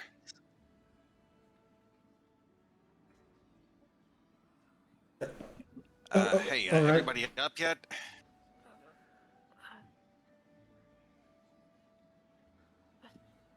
I guess I should be considered awake. 5 more minutes. Mom, we got a meeting in the Great Hall. Looks like it was still in the fiery pits of hell. Oh, I didn't hit the right. My fault. Activate. My bad. It's not the right area yet, but it's for the future.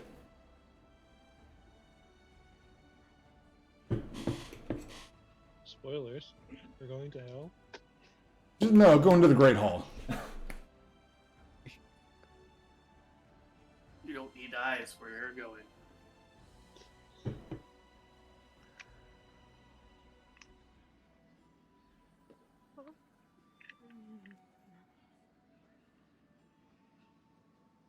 After a few moments of you not coming out of the door, there's another rap at your door from the same lady, the same servant lady. Sorry, I know I should have mentioned this earlier, but Lady Eldori deemed it was important to give you all a gift, for helping save the manor. Oh, I opened the door. Certainly, sorry to be a little problem there. And as you open the door, she hands you 50 gold pieces.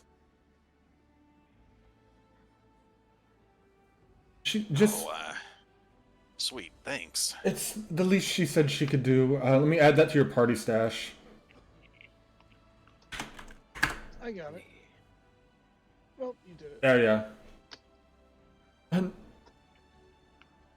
I can divvy it up if you want. Do you want me to distribute to you guys individually or just leave it in the party stash?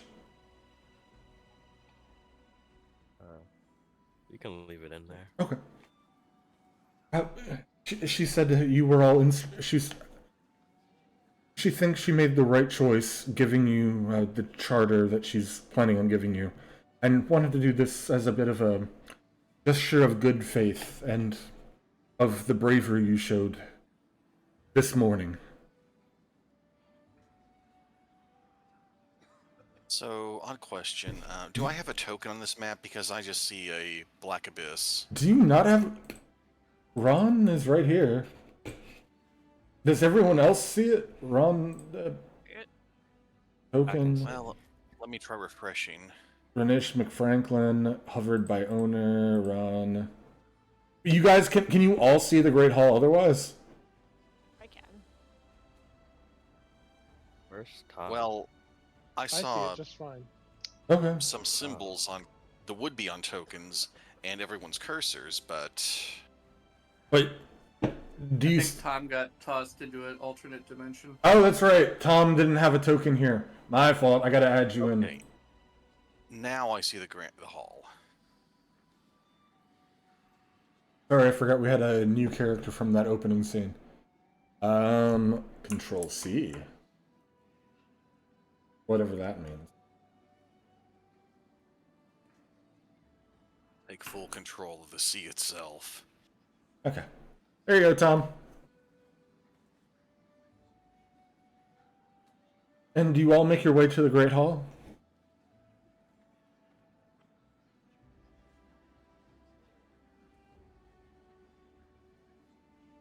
Tom, you can sit here beside me at the end, okay?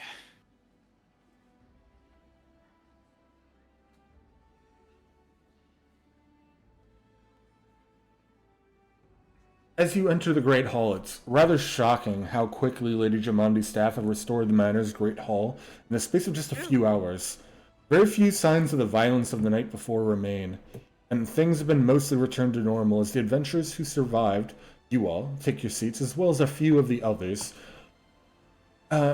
Even with these newcomers, like the people who just arrived today, like this guy, you know there are far fewer heroes in the hall than from the previous evening, and a bit of a somber atmosphere takes up because of that.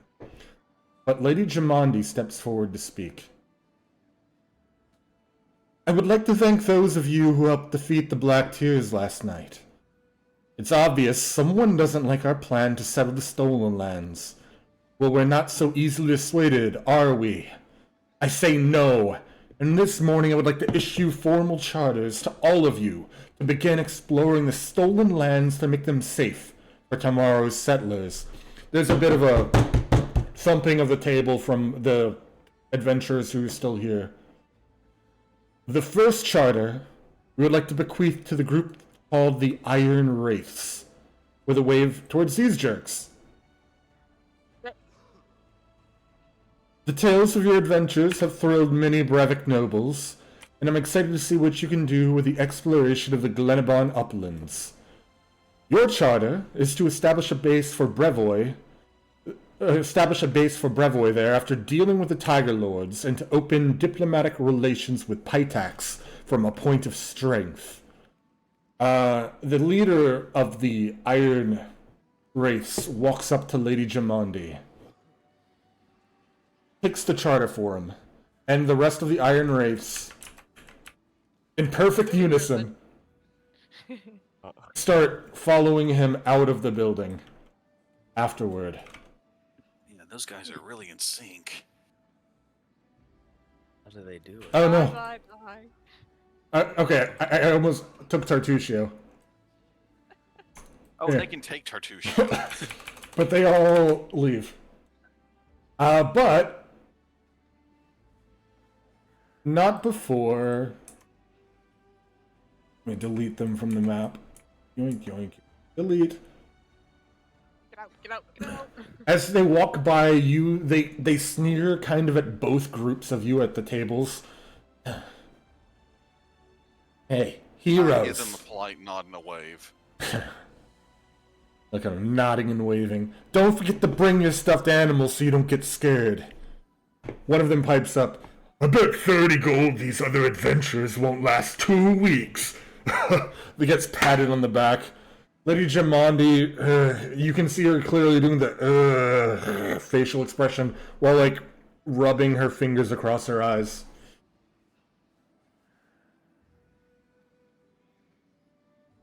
Hockey punks. Dealt with plenty of them in my time. Baron Hannes Drelov, you're next up. As per our previous discussions, your charter is one of specific importance. Secure the southern trade routes along the East Selen River and establish a base for merchant caravans and barges. It's of the utmost importance. Your base shall be Hook-Tongue Slow. A dour-looking nobleman takes it and walks out, which is this guy. Then, a familiar face comes up. Magar Varn, your father Androth has long been a faithful friend. Your charter assigns you the Nomen Heights to establish a town with a Varnling host. In time, we hope to establish an Aldori dueling. I can't talk. One of them fancy Aldori schools. There. But in the more immediate future, we ask that you broker an alliance with the Nomen centaurs who roam the region. I trust you and your fellows are up to the task. Magar Varn takes it and proudly walks down. He gives a friendly wave and nod to you all, saying, "Oh, I heard you all did great work last night. Congratulations. And once you all set up, please send us a message. Varnhold shall do its greatest to be an ally to you and yours." Good luck. And then he walks off and deletes from existence. And The last time we saw a Mega. And last but certainly not least, last night's heroes. First, I want to thank you again for risking your life to defend my manor. The courage, gumption, and skill you displayed will take you far. For your charters, we're asking you, and she's not just pointing to you, she's also pointing to some of the others that you remember who had been a help with the situation. A swath of wildlands asks you to travel to the southwest into a region known as the Country of Greenbelt. Man, I am skipping lines. Hold on. Breathe. Breathe. Yes. For your charters, we're asking you to travel to the southwest into a region known as Greenbelt, a swath of wildlands that includes the forest known as the Gnarl Marches and the hill country of the Canelands. We heard reports that the bandits have grown particularly aggressive in the Greenbelt, and they need to be stopped before anyone safely settles in the region. A small trading post in the Rosslyn hinterlands has been hit particularly hard. I suggest starting there. Once the bandits have been dealt with, we will be ready to bequeath you more permanent charters to settle the land and establish your own government. And then, as Lady Jamandi beckons all of you to come up and hands you this. One of you, if you would, please read this, if you can read Old English.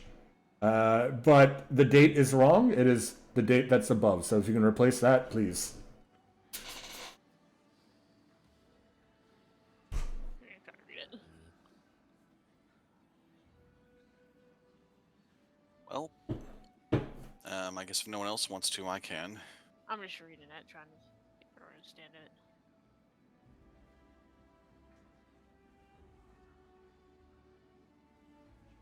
By all means, Ron, go ahead. Be it known that the bearer of this charter has been charged by the Sword Lords of Restov, acting upon the greater good and authority vested within them by the office of Lord Mayor of Restov, the right of exploration and travel within the wilderness, regions known as Restov's hinterlands and the Greenbelt. Exploration should be limited to an area west and south of Oleg's trading post, no further than the banks of the Shrike and Skunk Rivers. The carrier of this charter should strive against banditry and other unlawful behavior to be encountered. The punishment for unrepentant banditry remains, as always, execution by sword or rope. So witnessed on this 24th day of Callistril, under the watchful eye of the Lordship of Restov. 21st of Chthona. The dates don't match up. But yes, otherwise, Suspicious. the date's actually correct on it to what it is in the game. Nothing suspicious. Okay. You hear Amiri pipe up, Iran. Thank you for reading it. I couldn't make hide or hair of this. What are these fancy letters? Hey, that's what I'm here for.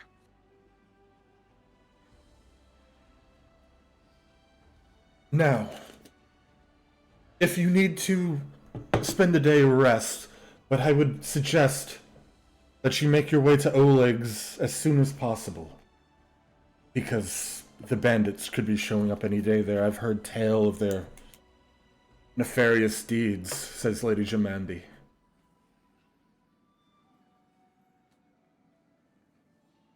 If you have... Go on. If you have any business that needs to be required, I can have one of my servants take note, and they'll have it taken care of and send it out to the trading post. It'll be about a week and a half before it gets there, though. Well, if you don't mind me asking, Lady Jamandi, what have you heard about the bandits? Like, if they have any identifying organization names or certain tactics they like to use? I can't say I know too terribly much, but I've heard tell of one particularly nefarious bandit known as the Stag Lord, who wears the skull of some sort of deer on his head as a status symbol, I guess, because it can't be effective armor. Is he Numerian, by chance? I These Tiger Lords you mentioned earlier. I don't think he's affiliated with the Tiger Lords. The Tiger Lords tend to be further south. His activity is mostly based in the Green Belt.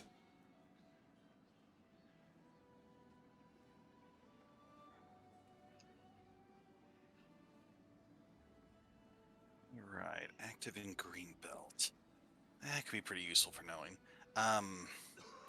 Also, while we're out there, my lady, is there any way we can help investigate who might have been behind the attack last night? I don't know that they'd be out there, but if you do come across anything to tie them to this, let us know. It'll help with our own internal investigations. With all due haste, if we do come across something. Have you any suspicions? She looks Who would have done this? She looks around to notice who's watching. Or who's all here more so than that. Let's just say there's some nations around us who might be annoyed that someone's settling close to their border. She writes on a small piece of paper and turns it towards you, so no one else can see it besides the group of you who are up at that table, where she's at the northernmost one. It reads Pitax, ? Pitax, by the way. Yeah. Interesting. No, this isn't any sort of... I don't know for sure, but they'd be the ones who'd stand most to gain from this attack.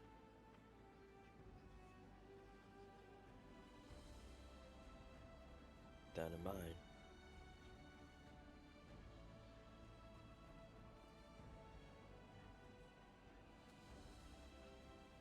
Well then, I say we head out as soon as possible. Okay. Yeah, that sounds for the best.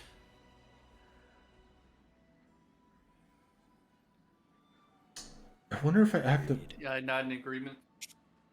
What if I... You guys, you seem like capable folks. Back at ya. Hey.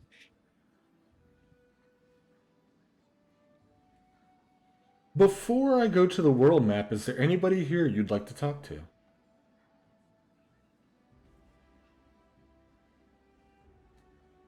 Hmm.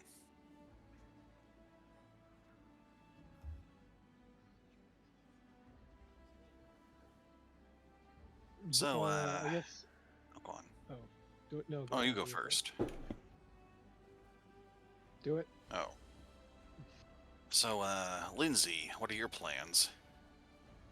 Oh, for starters, I'm just going to travel around. So I heard Miri and Harim and Jathal are going to be forming up a group. I think Valerie's coming too. Maybe a couple others. Maybe Orpip. But we're going to go and try to fight some bandits. I don't know much about kingdom building myself. That's not exactly my thing. But I think it'll make a good story for them to fight bandits. So I hope we'll come across each other. Yeah, looking forward to it.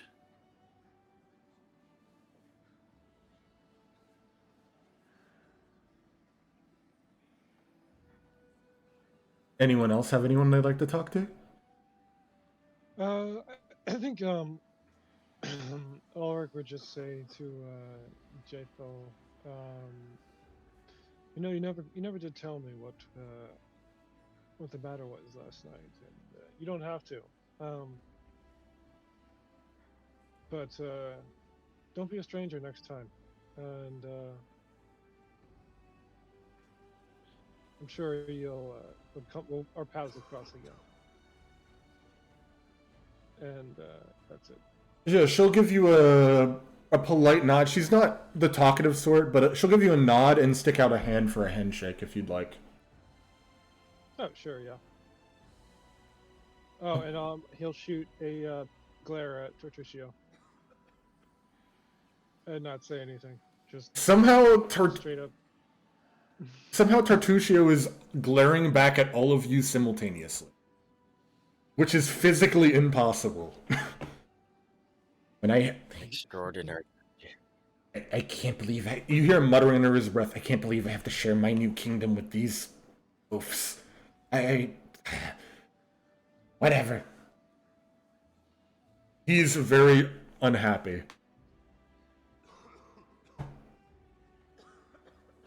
Yeah, can you, Ron, if you're changing your investigations up, can you write that in your notes so it's active? Yes, they're on the biography Sure, that works. page. Yeah. Just some more words visible so I can look at it. But yeah, if no one else has anyone they'd like to talk to here, we can proceed to the world map! Well, very small region of the world map.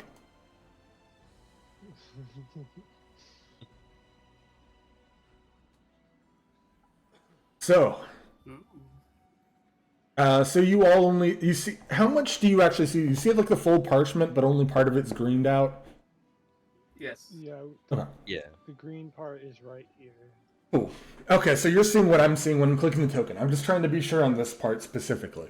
So, how movement works, sorry, is it takes about a day to move one hex. You can also spend a day to reconnoiter that square so that you can see if there's anything fun and cool in it.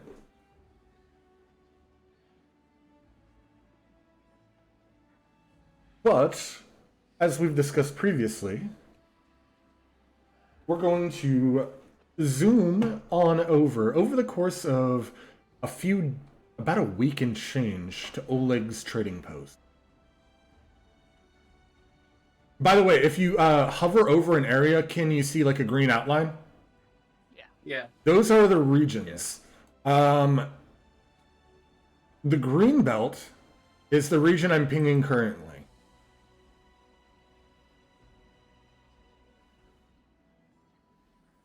But you all follow the road. Over the downtime, Mhm. I'd like to transfer the potency rune from the longsword to my dueling sword. Okay, do you have crafting yourself to do it, or did you want to prepare an order back at to be sent out to the trading post? Does anybody have crafting? I mean, I I'm don't think trained it in it. requires the. I I'm It doesn't can. require the trained action.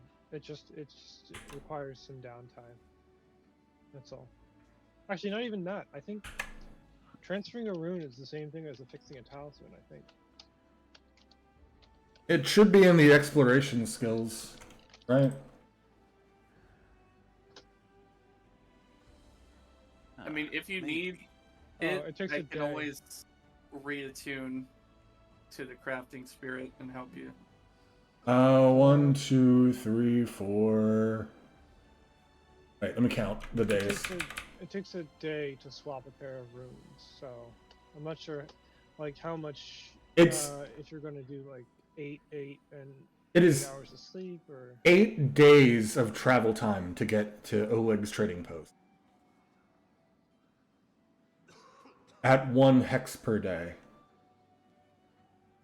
So yeah, you can transfer it if you want.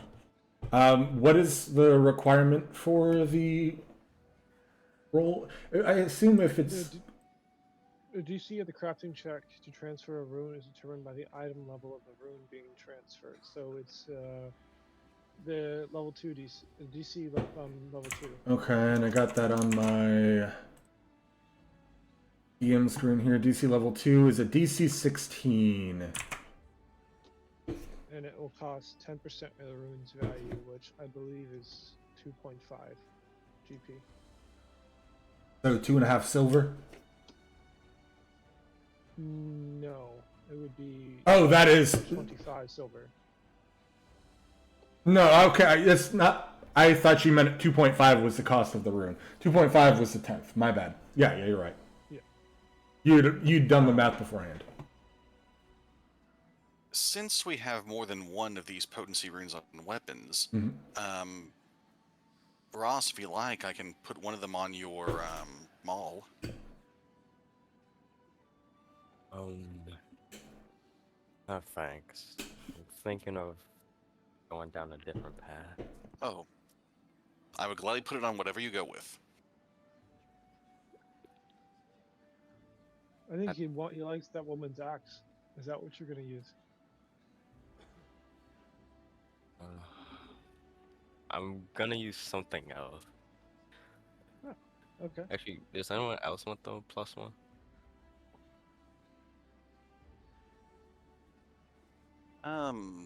Well, I wouldn't mind having one for the bow, but I'd rather our melee characters take priority there.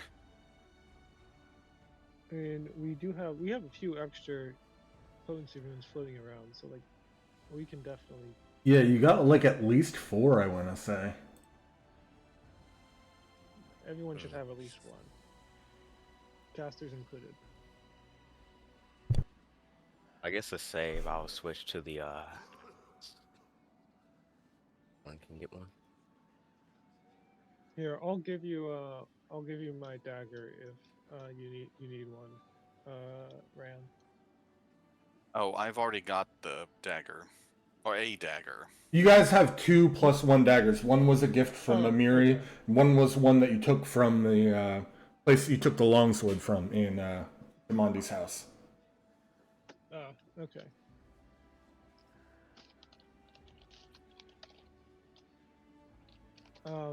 So we should distribute the gold, I guess. Because I'm gonna spend some of it to do that.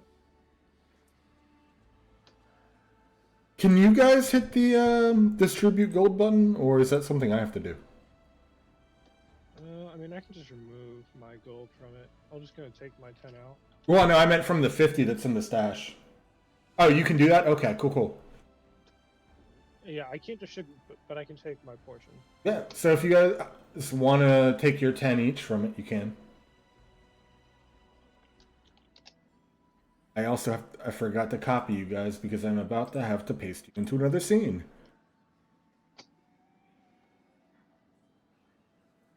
Okay, 1, 2, 3, 4, 5. That's all of you. Copy. So, I feel a bit silly asking this, but how would I transfer some of the money to me? So just hit the minus button on the stash sheet, and then subtract however much you're going to add to your own sheet, and then add that money to your own sheet with the plus button. Okay, I didn't know if there was a Oh. faster way, but that makes sense. If it's that complicated in the future, just let me know, and I'll divvy it up with the distribute all but evenly button.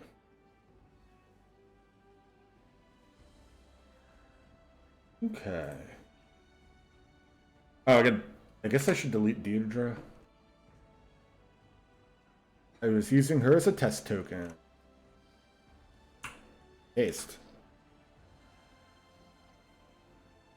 Okay. You've been traveling for a while. And eventually, in the mid-late afternoon, you come up to a little fortified garrison in the middle of nowhere, really. Let me pick this up, and then let me get the journal notes for this page.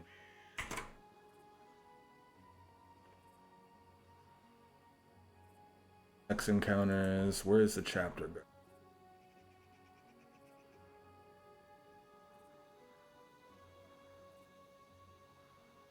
That is not part 3. Okay, whatever.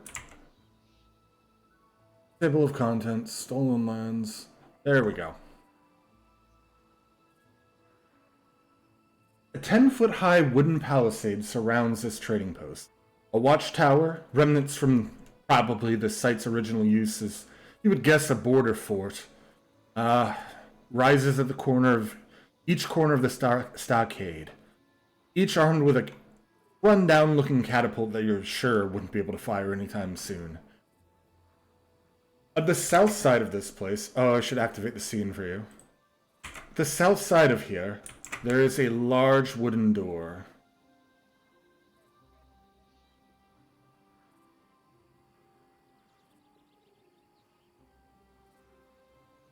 Are you guys all on the map? Yes, I can see it now. Yeah. Yeah. Also, Ross, from the night and all the multiple days of travel, you should probably heal yourself to full. And remove any status effects on you guys.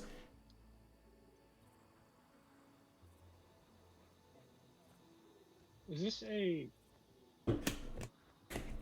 log above the door or in front of the door? It's a big log above the door, and you see on it is, like, there as a sign, it says Oleg's Trading Post. The O is very much askew. It's probably like 20 degrees off. One of the letters, the G, is the end bit of the G has fallen off. So it looks like Oleg's Trading Post. Oleg, we're here. You shout out. Oh, Moments later, hold on. No, wrong. They're not creatures, but these guys on the map.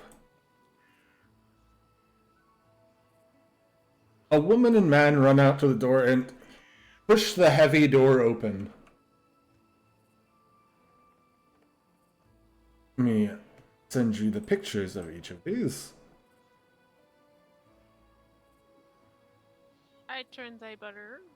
I churn thy butter.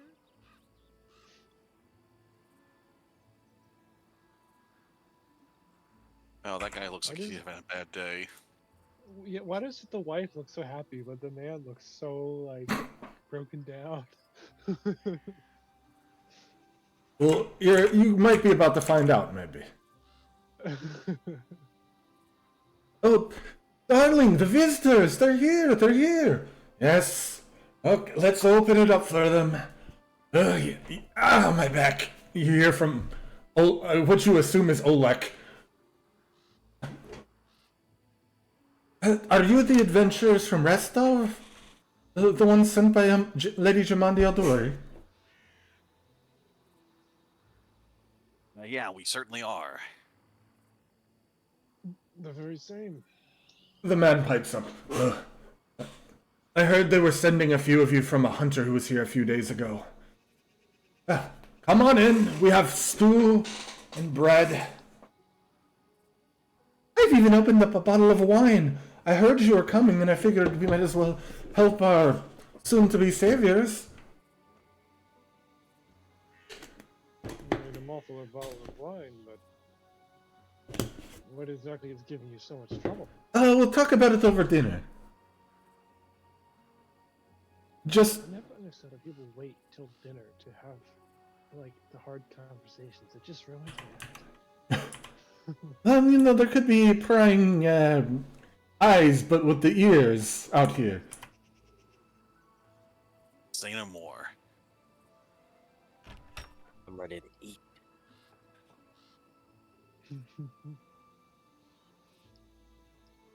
Very well. Anything you need a hand with before dinner? Yes. Well, there's maybe a bit of mending that needs to be done with some of the roof over the house, but Oleg here was going to take care of it. Weren't you, Oleg? Yes, dear, I'm going to take care of it before nightfall. I know the rainy season is coming up. Ay.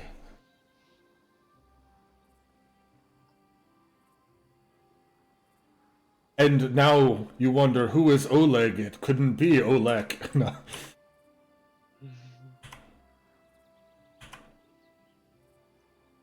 But it's not for you to worry about, says Svetlana. Oh, my apologies, I haven't introduced myself. Svetlana. Nice to meet you. Svetlana Levinton. And this is my husband, Oleg. Yeah, nice to meet you. Likewise. The pleasure is ours. This here, she gestures to the building you're all next to, is the guest house. If you end up staying here, I believe we can accommodate you. Can't we, Oleg? You see her kind of walk in, do the stomp foot on foot thing, like, can't we, Oleg? And Oleg's like, yes, fine, we won't charge them room and board.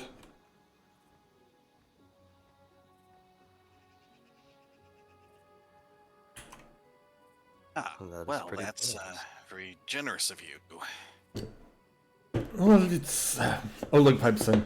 It's the least we can do considering you're all going to be cleaning out the area of these ne'er-do-wells so our business can thrive.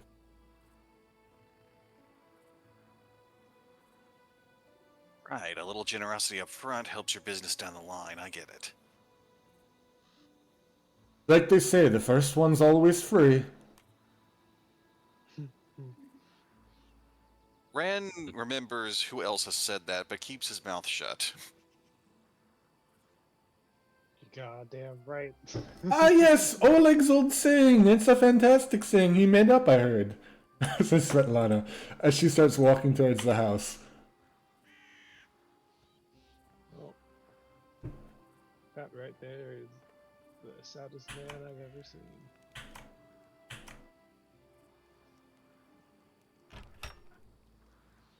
Come in, this is our house.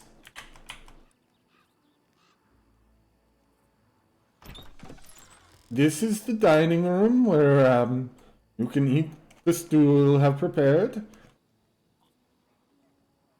She gestures Smells this way. lovely. This is the office where Oleg does his fancy paperwork. You're not allowed in this room, please. This is the supply room where we hold the things we store for selling to people like yourselves. Gotcha. And this is our bedroom. No one comes in.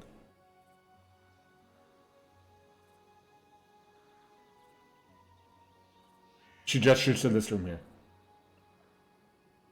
No, please sit, eat. And what is Tom doing during all this? Where is Tom? He didn't come in, did he? He did not come in.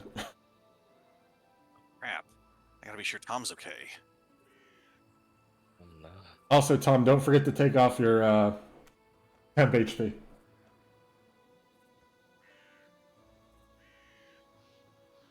Oh, Tom, it's perfectly safe to come in here. no one's gonna cook you, or at least I don't think they'll try. I'll make them regret it if they do, though.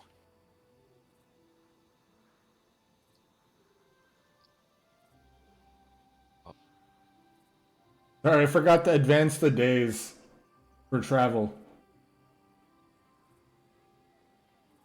So you took, Oh, I am tripping. yeah, you took a this. It did the cartoonish thing where the sun and moon fly overhead constantly. Some Huh. ayahuasca wine. I thought I was losing my mind.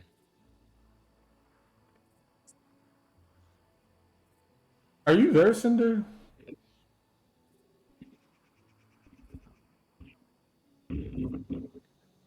Oh, he might have disconnected or had to step away. Okay, I'll bring him in then. Yeah, his mic's mute. He's probably doing something.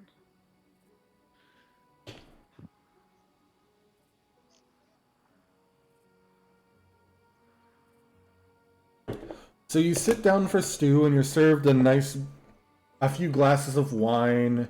It's not a great meal. Stew, bread, a few vegetables, and a glass of wine and some water. But the stew is hearty. It's filling. This was amazing. Way better than anything my brother's ever cooked. Oh, you have brothers, pipes in Svetlana. Tell me of your brothers. Oh, well, he's kind of a... Well, I'll be honest with you, he's a bit cocky. More of a people person than I am. Guy goes by Coke. Left him the old business back home. Hope he's doing well. I hope so too. Guy thinks he's a master chef, but let's just say he can't even top rations most of the time. Oh, that's a shame. Cooking is... A good meal is vital to a healthy body. Thoroughly agreed.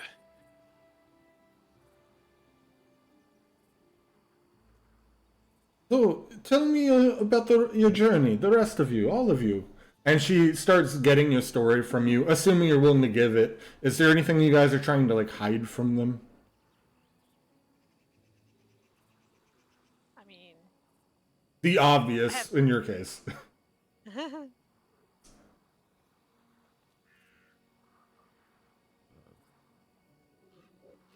But... Move time on a bit. Does Deirdre eat regular food? I mean, I don't see why not. Okay.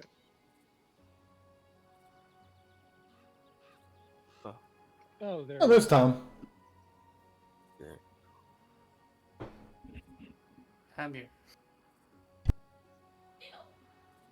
There's a... She's very... You can see she's very enthused at your journey, how you got here, your exploits. Oleg is very nonplussed. Look, dear, I think we should tell them about the bandits, more so than talking to them about their stories. That seems to be a more pressing issue, dear. Oh, yes, Oleg. Oh, yes.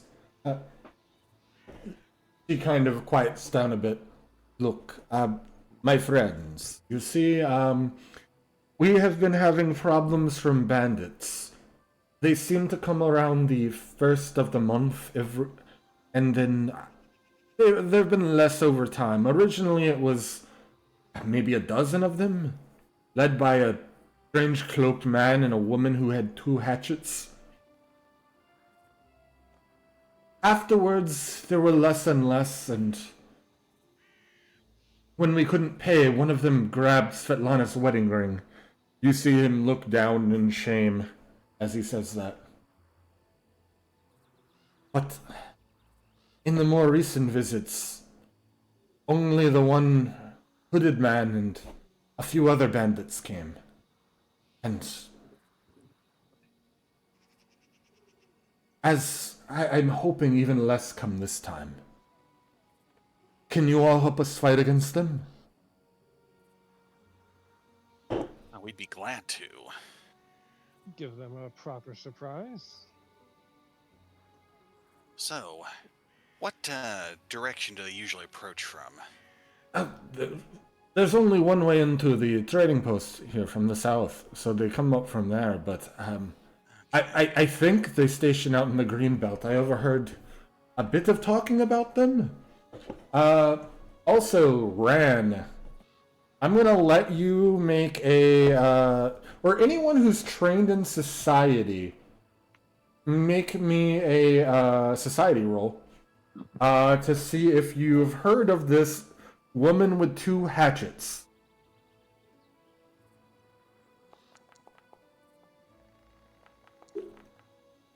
No, apparently not.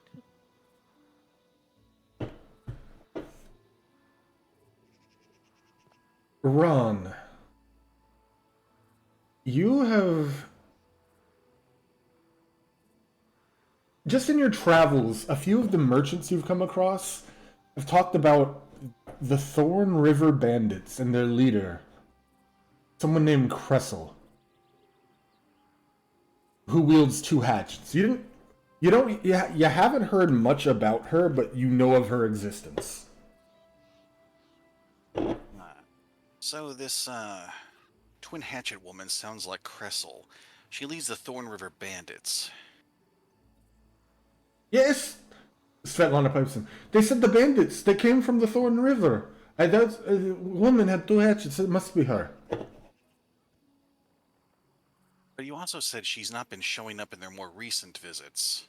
No, it's been who I can only guess is like her lieutenant.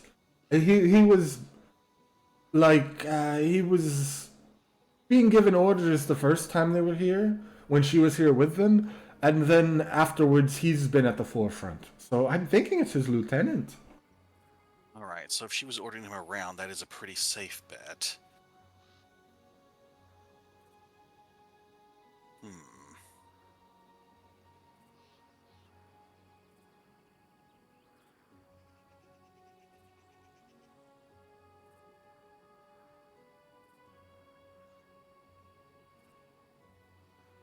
It's a shame that she's not still making the rounds herself. We're gonna have to go through the trouble of tracking her down now, then. Yes, but considering how her fearsome reputation, maybe taking them out a bit at a time is preferable. Yes, that seems like whittling their numbers down would be best. Now, they almost always come on the morning on the 1st of the month. So there's a few days until they show up. If you would like to maybe plan out some sort of ambush. And if you want, I can be part of it. With my... He kind of looks around, he's like... He pulls out a small, like, ball-peen hammer. I appreciate your enthusiasm, but I'd feel a lot safer if you were... safe. Oh, Oleg's always like that. He wants to confront them constantly, but he's like, Svetlana, we can't confront them. You'd get hurt. They don't know that I have this. And she pulls out a chef's, like 2 chef's knives. Okay, that's a little better. But maybe save the cutlery for if they breach the house. You know, we'll need you in a defensive position, miss. She does like a finger point, like at you, like she's thinking for a minute, and she's like, "It's a brilliant idea. I like it." In case they try to come in and grab the stuff and run, then we ambush them as they come through the doors. Right, Oleg? Svetlana, dear, calm down.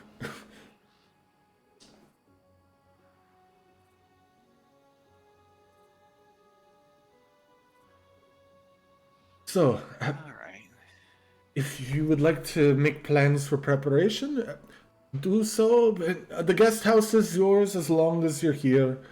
We'll do our best to take care of you.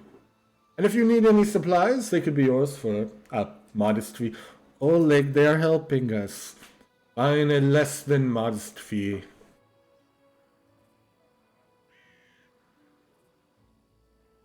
Rand bites his lower lip at what Oleg has possibly said in error, but says nothing. Yeah, Oleg is not known for his high intelligence. But yes, the day you have a couple of days at your leisure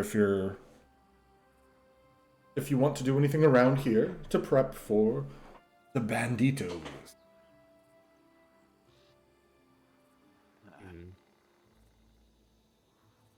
So, you guys want to have a look around the place? It is just a small little Yes. fort. I mean, it won't take very long to look around. Right. We could try setting up some traps if anyone's skilled in that, or find a good place for us to ambush them when they come in for shakedown.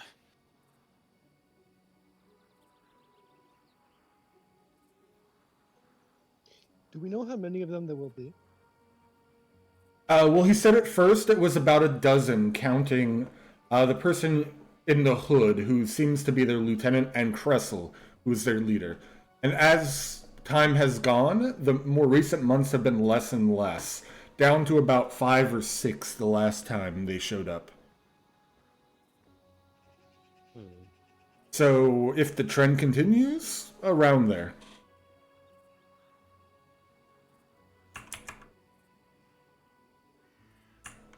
Alright, so if we engage them inside the fort, we do run the risk of civilians getting hurt or property damage, but it would be harder for them to retreat.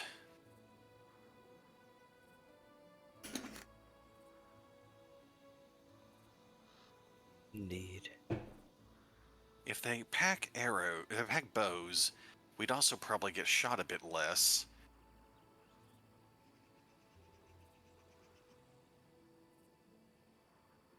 Maybe one of us could hide near the entrance. I'll also block that off when you're coming in. Right, after they get inside, we lock them in. It's an option, all right. Now, as you guys are out here now, and eventually, I assume you're walking around and surveying the landscape. Oh, yes. Because I know you said before you were going to go outside and explore the area. You know, there's a ladder here. You remember the palisades are like 10 feet high? So these are probably like 7 feet up. These little walkways are on the edge. There are ladders here, here, here. There's ladders kind of all around. One here. So if you wanted to climb up, just know there's only a few places you could easily get down without jumping off. Not that it's a huge, huge fall, but just note that. But it would give you a bit of a high ground. What are these pits over here? They're pens. The middens. They're composting pits. Just places dug in the soil for that. Ah, good. A place to stash the bodies once the fight's over. Somehow, some way, you feel a bandit shudder miles from here.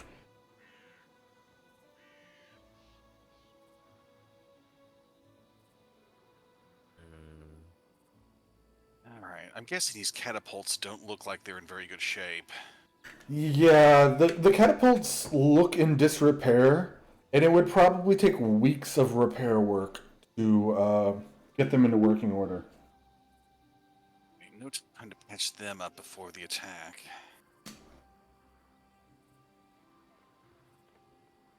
If anyone goes into the big building on the west, they would note it's a stable with a very unruly-looking horse named Claptrap. You see, Claptrap. Claptrap.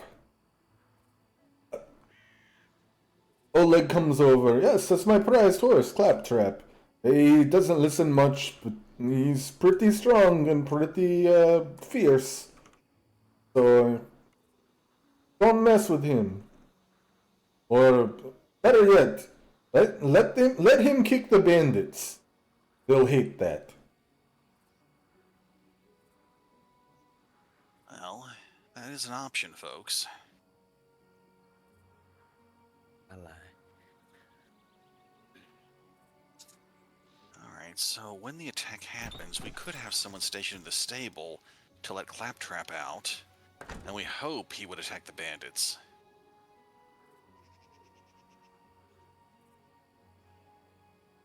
He is a wild horse. Not literally wild, but more in spirit.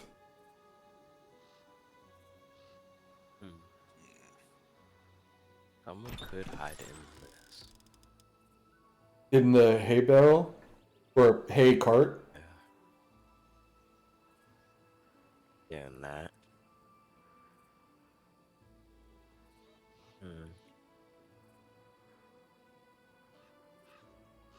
Well, I pack a bow. Might be a good idea for me to be up top to take shots at folks, but if you can think of a better place for me, I'm all ears.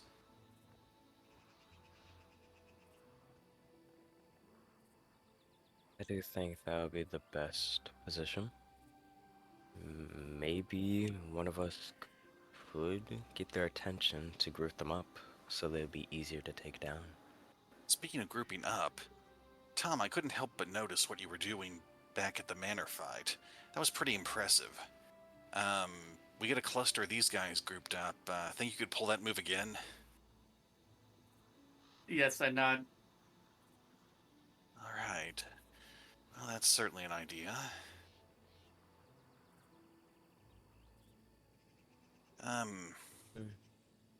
I'm not exactly an expert on magic stuff, but, Deirdre, do you have anything that maybe targets, the fortitude of a guy or their minds directly? I can put fancy colors in that in front of their faces. I mean, it might it could possibly dazzle them. So it's People who not. might not see trouble coming. Good. Just coming up with ideas on how we could try this. Not to stereotype, but a lot of bandits tend to be pretty dodgy. Light on their feet. Of course, these folks could be the burly types, and I'm totally off base here, but that's something to bear in mind, maybe.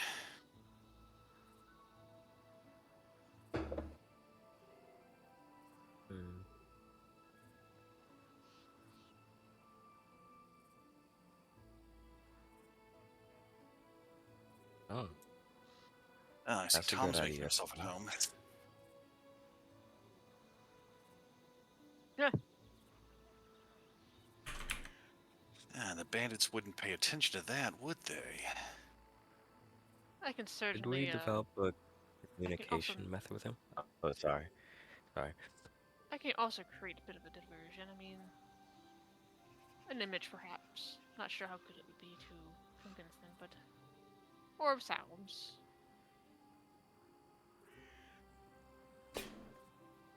Svetlana pipes up. A diversion, yes.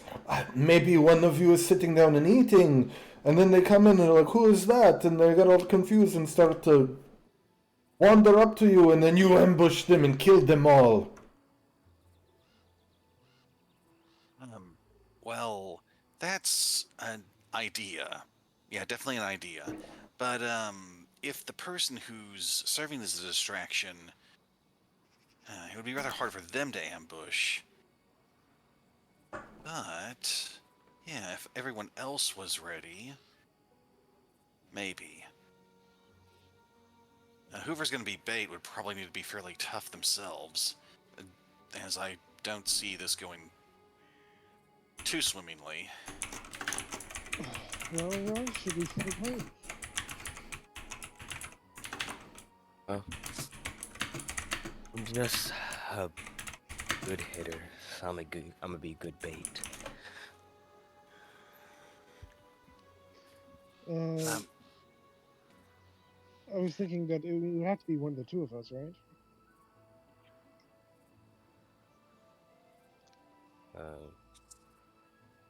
Yeah.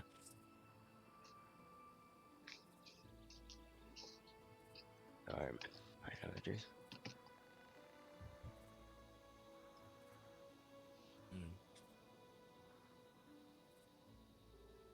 oh, given that the entrance is right here, and the nearest table is right here, where would anyone sit for? Where would everyone wait for an ambush? One person could be in the cart, I guess.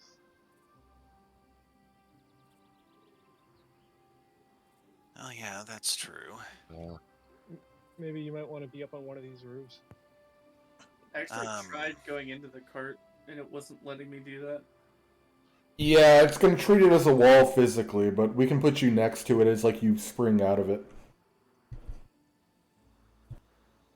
And, so, if someone was waiting as bait right here, and assuming the bandits are coming up in a, well, this-away direction, if someone was positioned right here, would they be able to see them easily enough to shoot over the cart? Oh yeah, the cart's a normal horse-pulled cart. You're like 8 feet up in the air plus your height. You have easy line of sight over it. Okay, here's an idea. I could be positioned up on this area, maybe a bit farther back so I'm harder to see. Duck down and hiding, of course, until it's time to spring the trap. Then I come to the right side here, so I have an easy shot.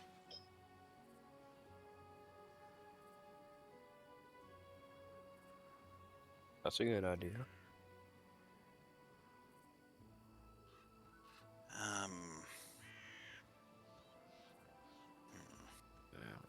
I guess somebody could be waiting on the other side of the guest house.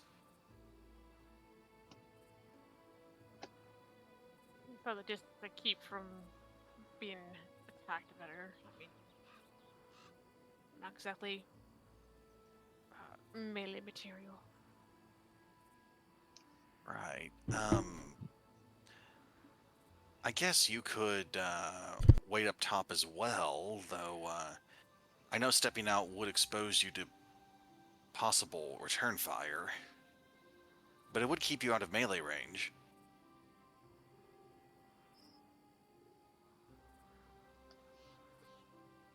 While you guys are planning, Oleg will pipe up with one thing. I forgot to mention, every time they come in and they expect us to give them, our money and our goods. So, if I don't meet them myself and then lure them into this trap, they'll find it suspicious. So, what if I lure them in and they think it's just some random person eating, and then I go inside, and then I shut the door, and then you do your thing? Or we could pretend to be bandits instead. Ooh, tell me. That might work. Tell me how. Well, I mean, I'm not sure if it would accomplish the goal of taking them by surprise, but if someone else was taking my money, I'd be pretty pissed, and I would go. I would really disregard my own safety to sort of, protect my turf, as it were. But I'm not sure that's particularly helpful here. Never mind, because either way, they're going to be. They would still be alerted to a potential fight. So.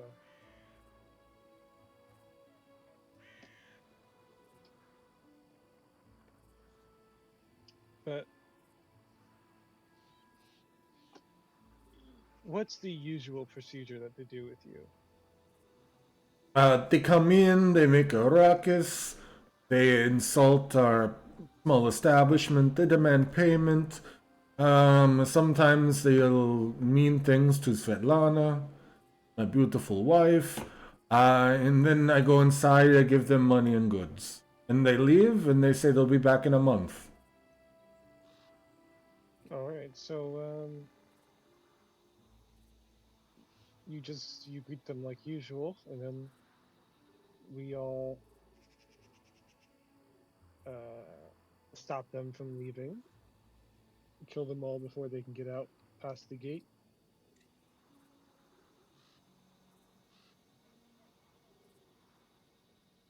Sounds like a plan.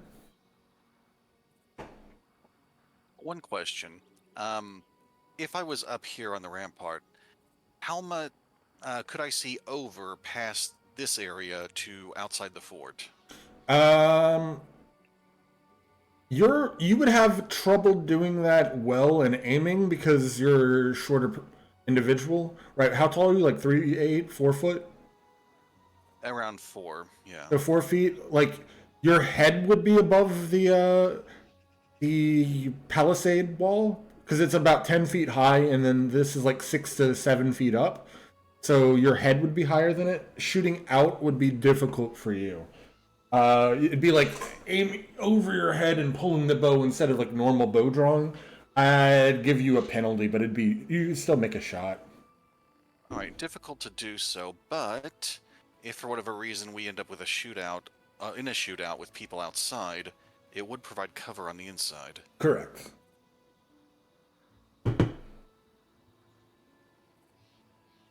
I mean, are we?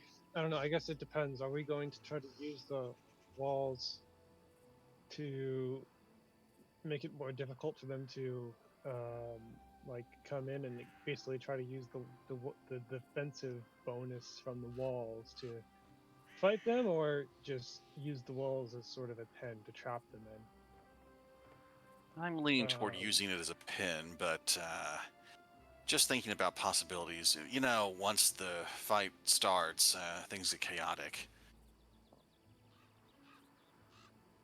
Yeah.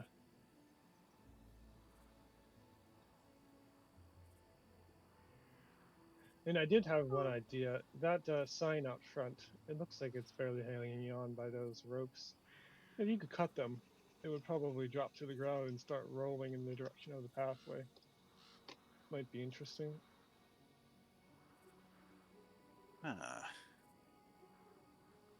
Yeah?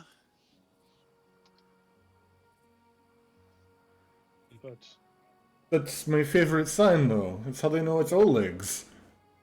it doesn't even say your name on it. What? It doesn't even say your name. It says Oleg. Yeah, he goes outside to check. Oh. So, you're right. I should get a new sign person on that. Svetlana, doesn't your brother do sign work? And they start having a discussion. What's your brother's name? Hmm? What's your brother's name? Is it Oleg? No, Oleg went up to Svetlana and says, doesn't your brother do sign work?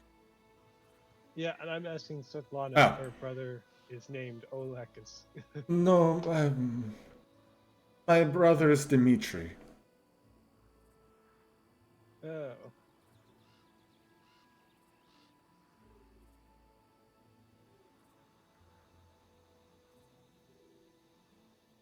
Interesting.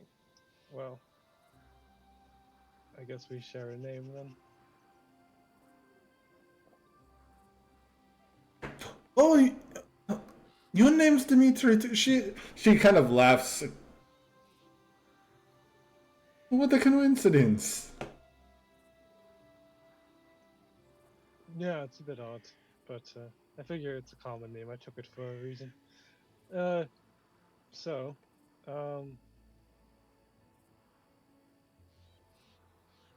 I guess the plan is just to let them come in.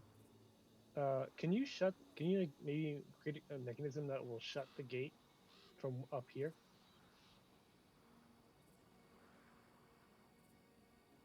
That way they can't get out and like call for reinforcements or something. Let me look to see. The gate doesn't. Does this gate specify which way to open? Or They I did can have be. they did have to push it open. Yeah. I can be like I can be hidden right here and bar the door once they get inside. Okay. Yes, that might work. The mechanism itself might be hard. They don't have many materials out here outside of some rope. All right, well I'll be hidden right here, and sneak out and close the door. I mean, it'd probably be best if I stay out of sight of the door and wait for a sign to make my move. I mean, I'm not exactly a direct force to just jump into the fray. How are you at climbing? I mean, it's not very hard to climb a step ladder. So not very. Because I was A thinking maybe ladder. you I could mean, be on. who can't? Like, what do you think I am, a centaur? Well, I was thinking of maybe you could post up on this roof right here. You would have view of the people, and generally, as long as you're on like the side that's away from them, you could get decent cover.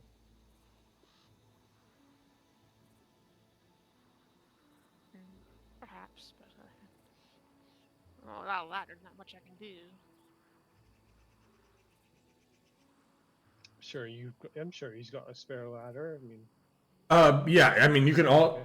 you could also affix, or you could remove one of the ladders that's up against the palisades here to move toward the side of the building if you felt so inclined.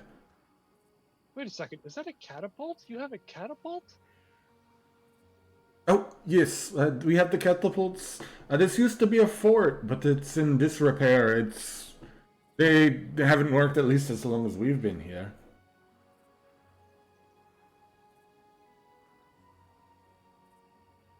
Huh. Well, I'd be ashamed to let one of them go to waste.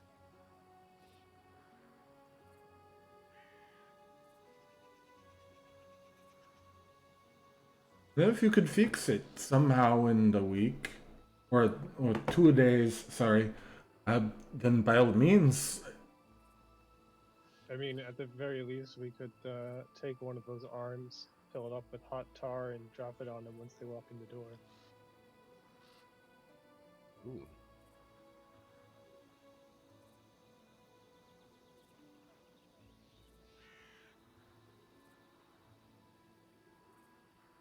I don't know. Maybe I'm just overcomplicating this. They are just a bunch of common rabble, after all.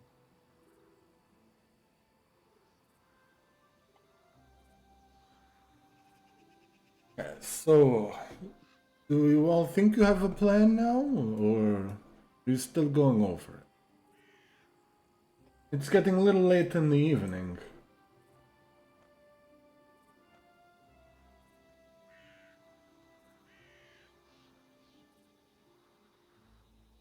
Mm-mm.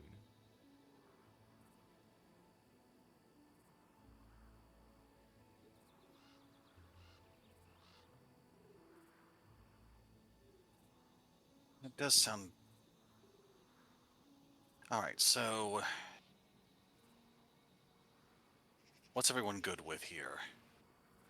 We'll have someone serve as bait, well, seated at the table, ready for trouble. Then we have Oleg, let them in. They make their way to around here, and we spring the trap, or anyone else have an idea?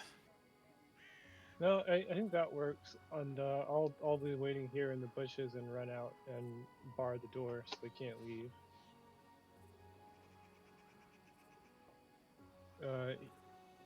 Ross is gonna be bait. Deirdre's gonna be up on this roof here, and our Leshy friend is going to, I don't know, hide in plain sight. I'd like to change my second case to why are the bandits attacking the trading post? Okay, that's easy enough. Deirdre, can you see okay from up there on the roof? I moved you up there and changed your elevation to test it out. I can't see her at all. I mean, I can't really look down. I can't see anything. You can't. 20. Oh, it just kind of goes at an angle from where you're at. I don't know that Yeah, is. because the door's right here. Oh yeah, it still treats you as in the building, even though I added you at plus 20 feet. Huh. Yeah. All right. Must be some So really tall ceilings. What if I move the front? This listing has cathedral ceilings. Yeah, even at 50 feet, it still does that. Some high ass ceilings. the guest house towers over everything on the horizon. Okay, we can put you up there. I'll sit on the barrel. Yeah, we can put you there in spirit. Oh well. So, wondering if it'd be better for me to hide right here or around the corner.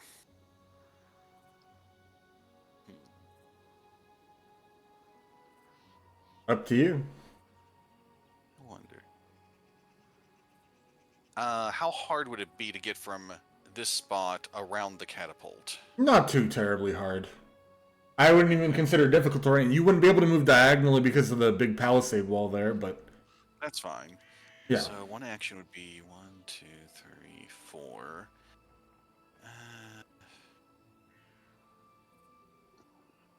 Oleg and Svetlana will stand here for practice distance.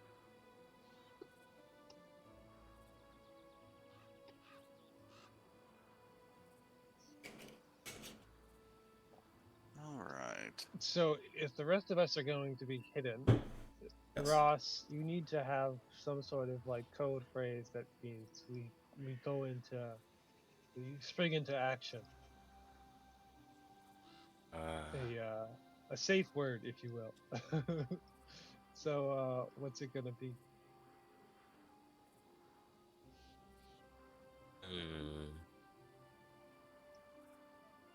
Has to be inconspicuous enough. That's...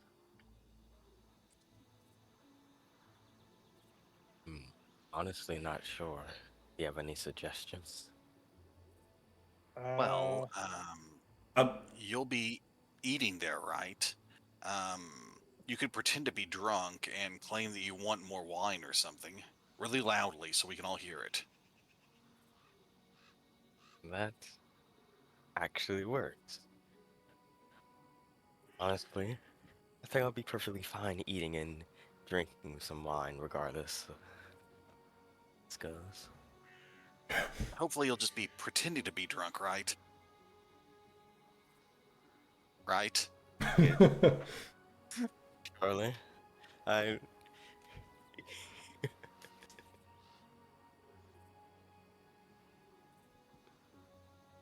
Okay, so I'm responsible.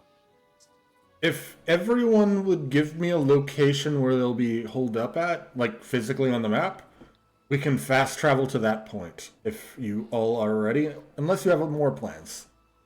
I mean, it is Well- under the clock, so. Yeah, I thought. How long are we gonna go tonight? So out of game, I kind of want to do this fight because after this fight is when you mechanically level up. All right. And getting that at the start of a session would be a little weird. Yeah, I'm good to push forward if you guys are. Yes. Yeah, I'm good. Anyway, I'd like to be in the position I'm in, attempting to hide if possible. Yeah. And I mean, it's going to be easy enough to hide unless you're not tall enough to be over the palisade unless you're actively trying to be.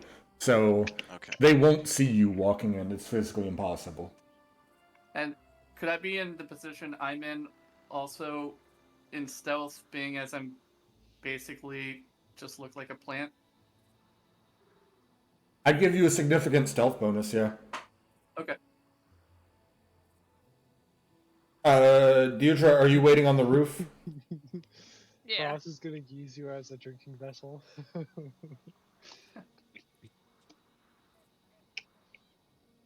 Okay, and Ross is at the table. So,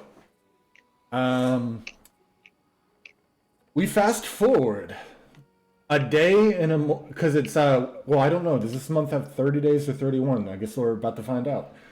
Give me 2 seconds to use the bathroom, and we'll handle this. If anyone, Exactly 2.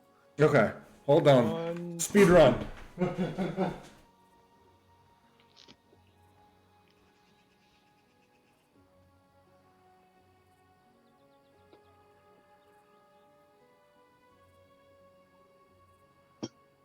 So, how these stories usually go is when the group has a solid plan, it's all going to go to hell.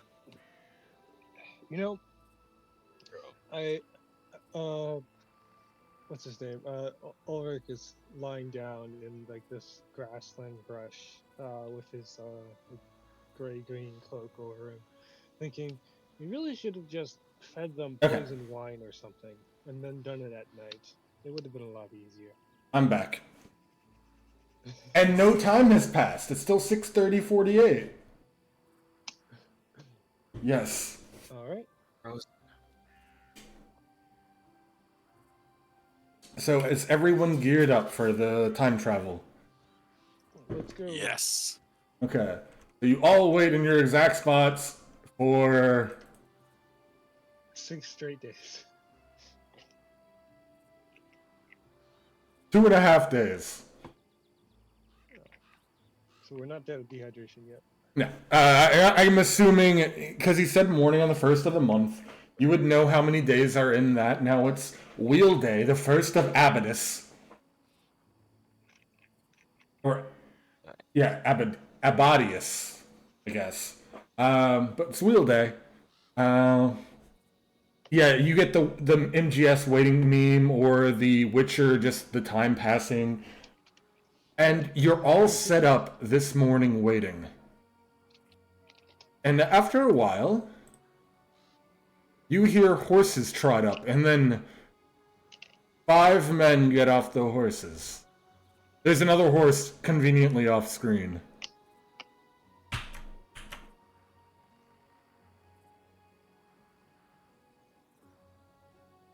Oleg, Svetlana, let us in. We're here about your monthly protection payments. And you hear the door creak open. Oh, yes, your protection payments. Yes, Oleg, we have that, don't we?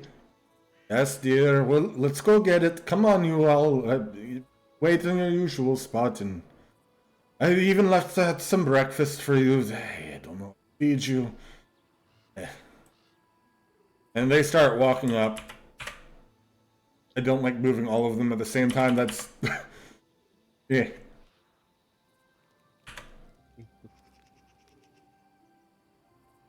Who's this? Oh, I moved Deirdre. There, help. They move.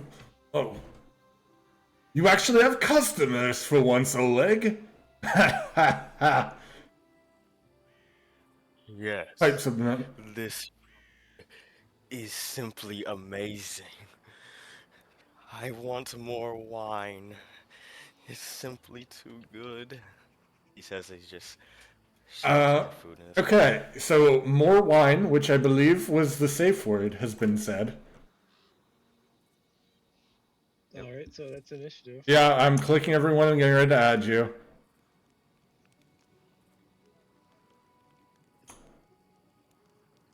I don't know if I got him. Okay, I did. Yeah. Let me know if I missed everybody because vision is hard here.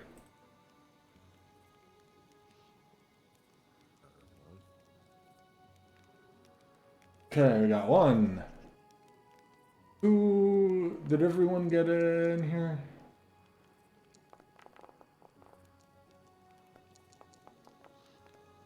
Ooh, who net 20'd? Nice.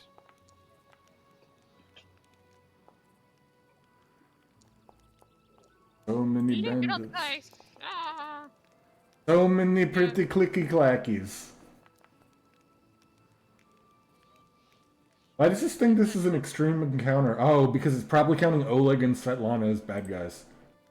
I know, my Yeah, no that's, more dice. That's a silly thing about it. Unless they're listed in the party, they're always treated as enemies for that calculation. Ah.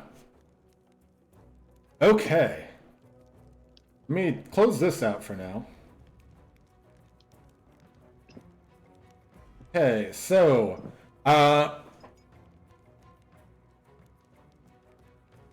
Tom, Fight. you heard the code word.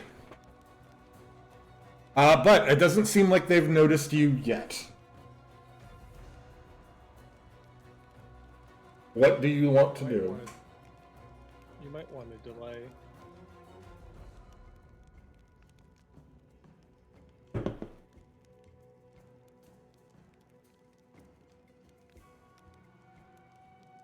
Cinder? Oh, yeah. Can I delay my turn? So you can delay an action, or you can hold an action, or you can completely delay yourself in the initiative to a later point, but that will be your initiative from then on. What would you want to do? Yeah, I want to hold. I want to hold an action. A single action, Yeah. which is... So you have to. Yeah. Going to be holding off on casting Earth Bible. Okay. And what's the trigger for it?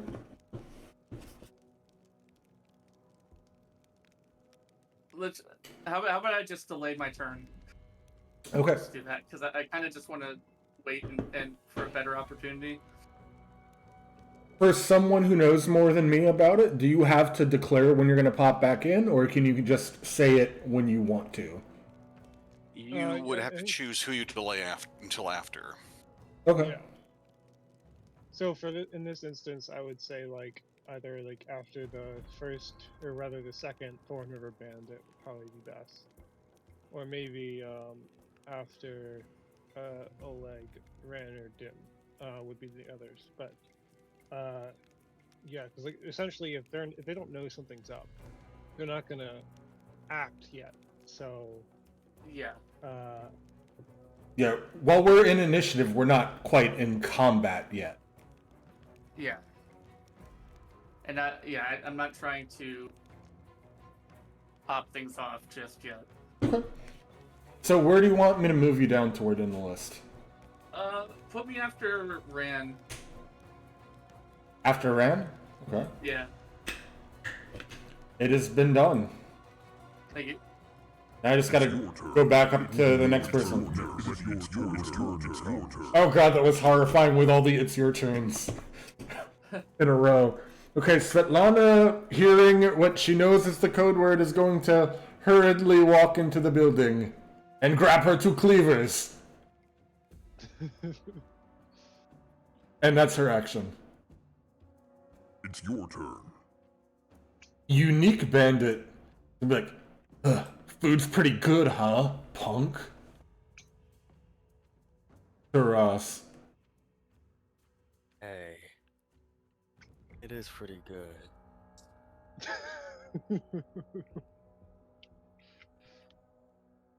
And cartoonishly, he's gonna be like, then why don't you have some more? And flip a plate of eggs at your face.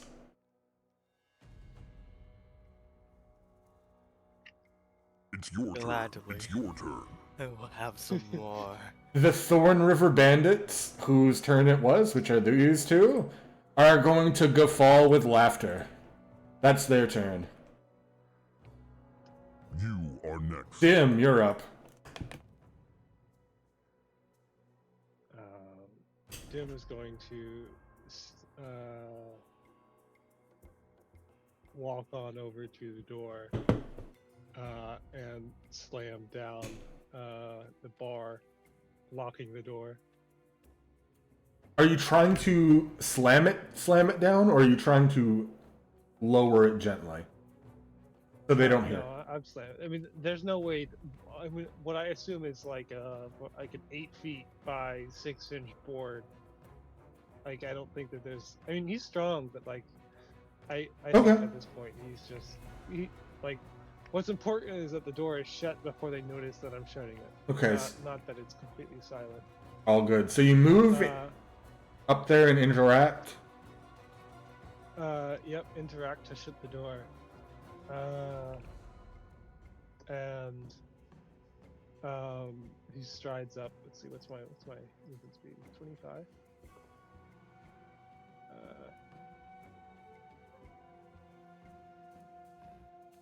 Yeah, it's 25.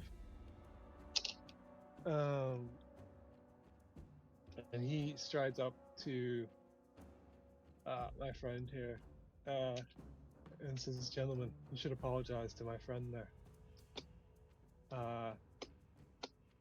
And his sword is already out, by the way. Yeah, I assume for this, since you're prepping an ambush, all of your weapons are pre-drawn. Yes. So stride, interact, stride. Okay. The one here who had moved was patting his leader on the back for his great joke. And the one next to you's like, "Oh, who are you? There's not supposed to be anyone here." Now it's Death. ooh. He gives you like a nervous, quizzical look. Oleg's turn. Your turn. Here's hoping Oleg is smart enough to understand the key phrase. Oleg understands key phrase, and he throws his small hammer at this one. Crit.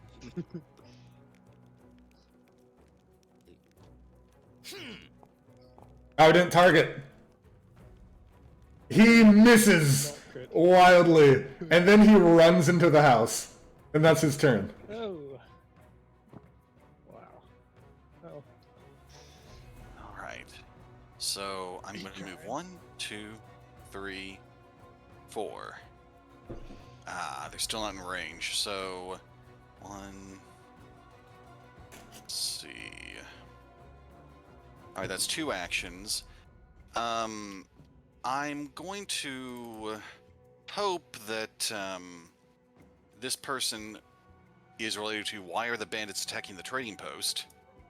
It's actually the This man horses here. who were in charge. So you Correct. don't. Nah, you're good. It counts. Alright, so I'm going to devise a stratagem. Okay. And it does that silly zoom in again. It only does it sometimes. Think. Found it. And I'm going to attempt a society check. Go ahead. To know what you know about. Was it just one of the regular bandits, or was it the fancy-looking one? It was one of the regular bandits. Okay. Yeah, so ask me a question. What is his lowest save? Nice. You think you might have been right before. Bandits aren't known for their will. Alright. And I'm going to try shooting him. Yeah. You would also know his name is Byron, and his social security number is not 8. Duly noted. Oh. Critical hit! I would also give you a +1 for a high ground advantage here, but I don't think that's gonna matter.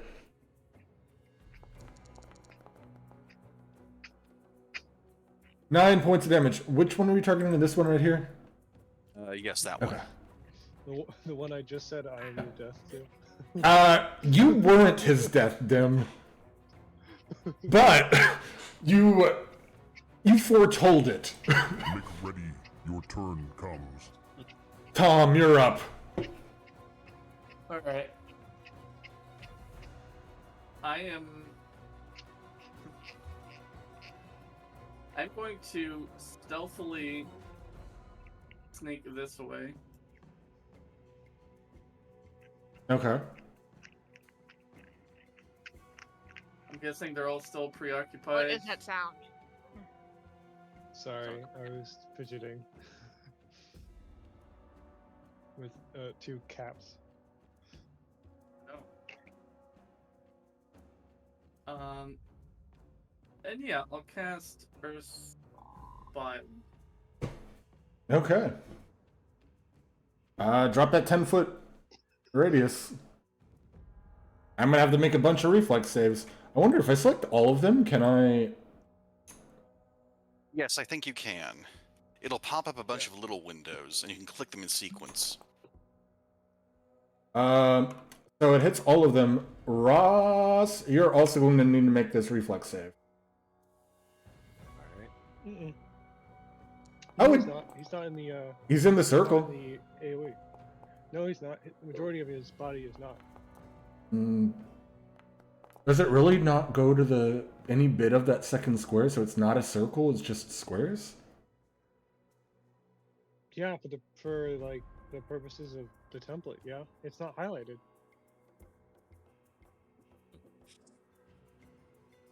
It's a 10-foot burst, right? Yeah, Yeah. and it takes 10 feet of movement to get to that spot. 10-foot burst Pathfinder. Maybe the template's wrong, but no, a 10-foot radius.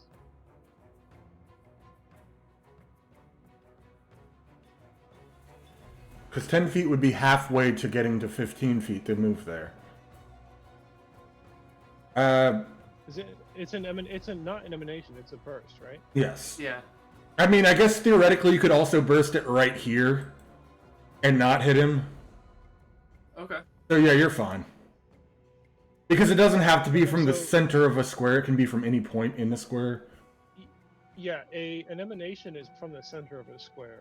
A Yeah. burst is from a vertice. So So yeah, if the vertice was like right here, you're good. Which is fine, yeah. Okay, so you don't have to make a save, Ross. Okay, so we have success, failure. God, I gotta figure out which one of these is which. Haps is easy enough. He succeeded, so he takes half. This man.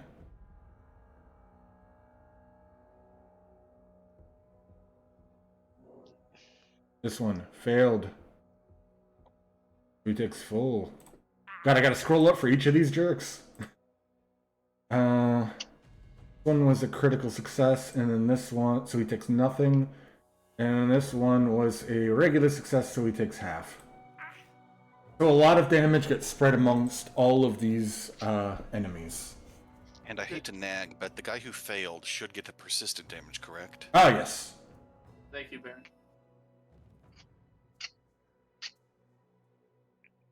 1 point of foyer.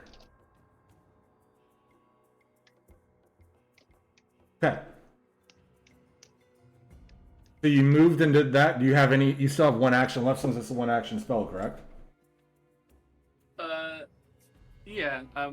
Is there any way I can stay stealthed as a plant? Not because your spell. Well, actually, doesn't say manipulation. It doesn't have any of the movementy traits.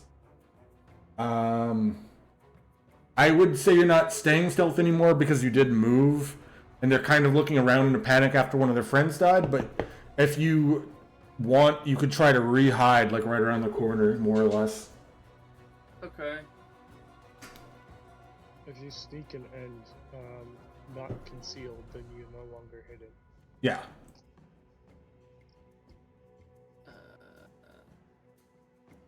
Because yeah, you all would have had functionally the hidden trait beforehand, but since you didn't move half your speed and then you cast a spell, you wouldn't have the hidden trait.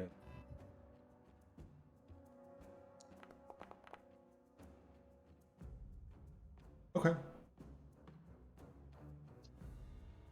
What's his DC?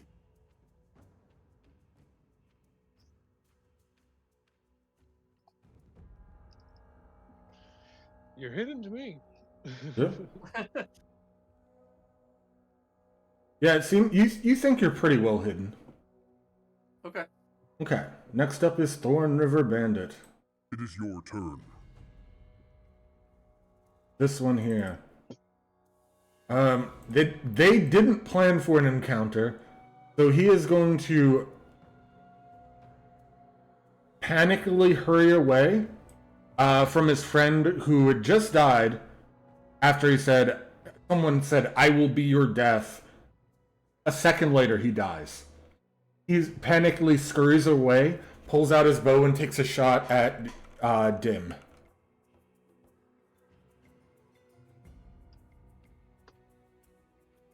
Nope. Not dagger. Short bow. Okay, it didn't pop up the menu. There we go. Second time's the charm. It was not the charm, as he misses by 1. Fling deflects it with his blade. Next up, Russ. Right? Roth is mad that they basically insulted the food. So great. And releases a ferocious war cry. And then he pulls out his great axe from under the table Okay. and attempts to strike this guy.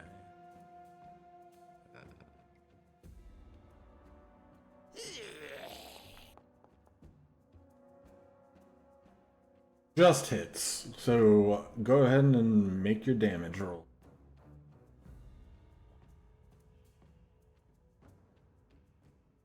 Alright. Ooh, Oh, damn. Oh, Max. Well- damage. strange. I thought you were raging, so shouldn't that have applied some additional damage? It does, too. It got the Yeah, it was +4, then +2. It factored in, I think. Okay. Unless you have, like, more rage damage, but holy shit, you just Well- fucking one-shot him. Yeah. I Oh, remember that technically 2-shotted the previously- Earthbind. Previously, you Oh, did I- additional force damage, didn't you? yeah. I'm not sure why it's not there, but Okay. yeah. Oh, that is strange. Rage +2. It shows it in the thing, but it just has his slashing damage. Weird. Well, he's dead. You still have 1 action left. Because you just drew and attacked. That's true. And Rage is a free action. I'll try to attack him. He didn't so much dodge as he fell down in a panic after his leader just got obliterated with the first swing. We're surrounded, we is! Oh, we gotta go tell Kressel! We gotta go tell Kressel! Run! You just hear them shout. And is that your turn, Ross? Yeah. Make ready. Your turn comes. Then Deirdre, you're up.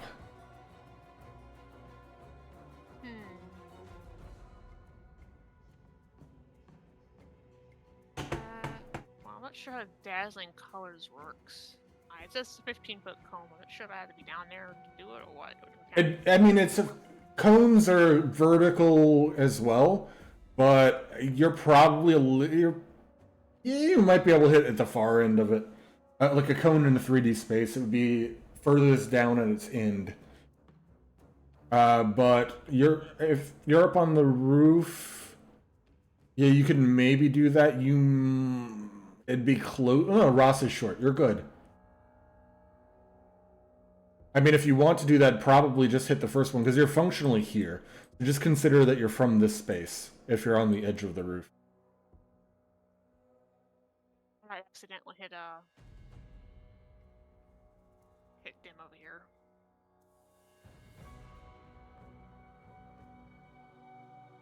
So I have bad news. I don't think you could. Oh yeah, because of the diagonal direction distance. Yeah, that thing must. Yeah. I thought about it. I was like, what can I use? Well, if you're trained in intimidation, you could probably intimidate one to make them easier to hit with something else. And I mean, if you want to say you pre-prepped and put something up there, like, ow, like rocks or something for a telekinetic projectile, you could have done that easily. Or hear me out. You jump off the roof, land right here, and then use it. You elbow drop him from the top rope. In a move that's never been done. You will probably take fall damage though, because that's more than 5 feet. But I don't know. Maybe Dim can catch you. Or maybe, I can always just use have a free hand. I can always use kinetic ram too.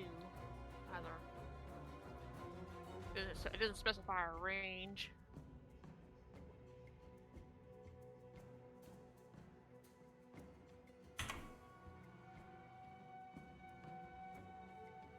So I might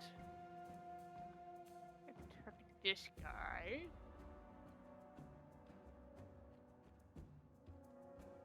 I'm gonna use kinetic ram. Can I use The range is based off what level you want, not level, but what action economy you want to put into the spell. One action is 15 feet, 2 actions is 30 feet, and knocks him prone and does bludgeoning if they critical fail. And then 3 actions is a emanation. Can I reach it? So Can I reach these guys? if you use the 2-action version, you can. Yeah, the 2 action can reach that first guy. I can probably use. I was gonna use the 3 action, but nothing else going on. Well, that's an emanation 5 feet from you, where you're at. Oh, okay. So I have to use the 2. Okay. Yes. Target this guy.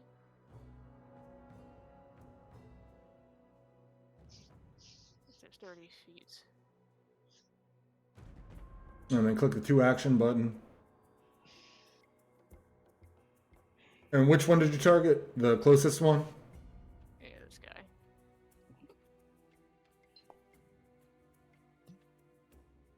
That is a failure. So he gets pushed 10 feet away from you. And it's doubled if he fails. So 20 feet away into the wall. And he takes 1d6 damage. That's technically only on a crit fail. And on a crit fail, the target is knocked prone and takes 1d6. But because you hit him into the wall, I'm going to give you that d6. So go ahead and roll it. Woo! He's also on fire. Are you gonna burn down the trading post? He's on fire, but the trading post luckily isn't, as he takes a point of damage and gets sent flying into the wall and splats against it and falls to a knee. Ow! One of you, please make it out. I don't think I'm going to. Ribs. My ribs. Svetlana's up. It is your turn. Just comes out. Or wait, and double slices. you still had an action left. Sorry, Deidre. Did you want to do anything else? Like dip back behind cover or to the other side of the roof? Okay. That's all I got for now. Svetlana comes out of the building. Oh no! I almost accidentally closed this. 5, 10, 15, tiny, 25, 5. Gets here and throws a knife at this man. Oh, wait. Oh, the cleavers. She can't throw it. Never mind. Yep. She can throw it. She can throw it as an improvised weapon. Yeah. It just takes a -2. She's not trained in throwing cleavers. We'll subtract 2 from this. As she misses. You'll never touch our trading post again, she shouts. And that's her turn. It's your turn. Oh. Your turn. That's right, it skipped over the dead guy. Whoops, It rewind. is your turn. Now which one is this? It's this guy. Oh. The joke is they're all dead. We gotta run! Run! So 5, 10, 15, 20, 25, 5, 10. Action! Unbar the door. Not open it. Unbar it. That's his turn. It's your turn. Other bandito. Which is the north one. Who just got careened into a wall. He looks around and he...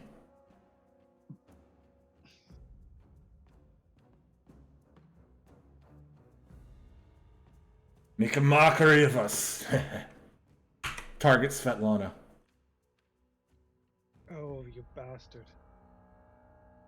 This man will die. Critically hits. My God.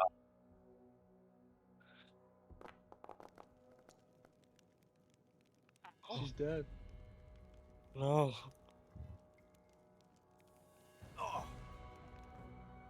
Oh wow, damn. Wait, what? She's not even dead. Svetlana falls down and is laying like back down on the dirt. Not literally, but for narrative's sake. Bleeding profusely. Realizing he got a perfect shot and didn't kill her, he starts panicking and runs this way and then runs directly into the small... Oh, wait, he can't run into you. He bounces off you. Like, oh, there's a guy! And just turns and fires back into the throng of people without aiming in particular. So... Eeny, meeny, miny, mo, Ross will take his third action, which is a big attack penalty short bow shot. And he critically misses as he bounces off Tom. Tim, you're up. It will be your turn next. Oh, what's the matter, buddy? Where you going?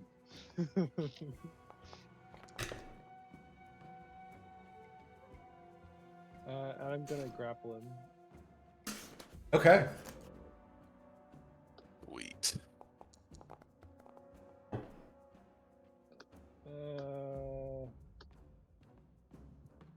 Do you still have a hero point? No, I spent my one for this session already. And then... Come on, don't be scared. I'll make it quick, I promise. That hits.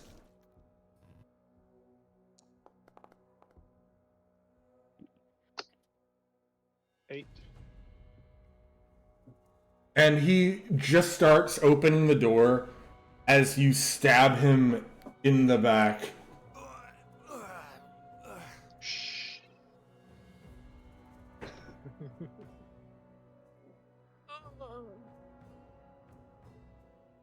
Oh, jeez. And is that your turn? Yep. Cool. It's your turn. Oleg. Oleg doesn't know what happened. He saw Svetlana run out. And he runs out and sees Svetlana down. And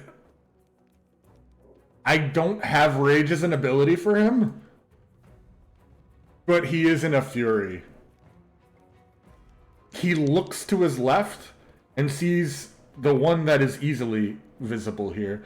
And we'll use the last 10 feet of his movement to get here. Did we lose somebody? Oh, did we? Oh, haunted. Yeah, it's haunted. Oh, Haunted dropped for a second. He'll use his 2 actions to get to here. And then he will use his last action to grab this man.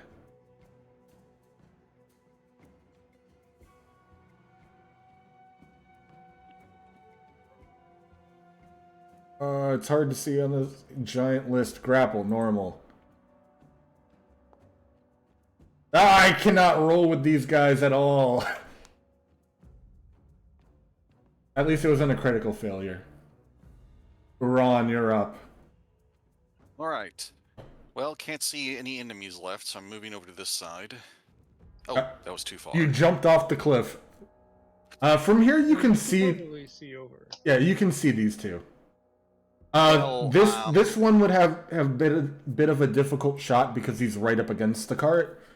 But the one in the back would be pretty clearly visible. Alright, well, it's treating the cart as if it's blocking my view from up here, and I know that's not really logical. Oh, that's true.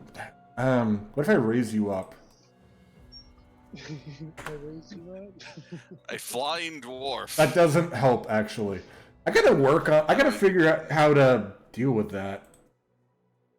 You could just remove the wall. Can you? Or, assuming the stats are the same as this guy over here, I could just target him and we'll treat that as Yeah, sure, that works. suitable. Okay. As long as it's just the regular Thorn River Bandit. I also just added an extra wall accidentally instead of deleting a wall. Oh. Well, time to think. Okay.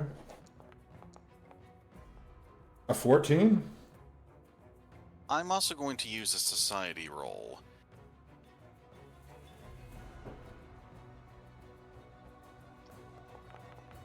Should we keep one alive so we can find their leader? The question I'm asking is, Mm-hmm. what is their highest save? Okay, so with that, you would know that it's a really close balance between their reflex and fortitude. Okay. And open the sheet again. You got to be quite hardy and quick to be a bandit. All right, I'm going to take a shot.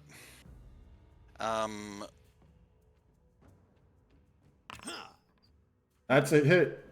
How much damage? And it was to the easily visible one here, right? Yes. The theoretically easily visible, not for you though. Yeah.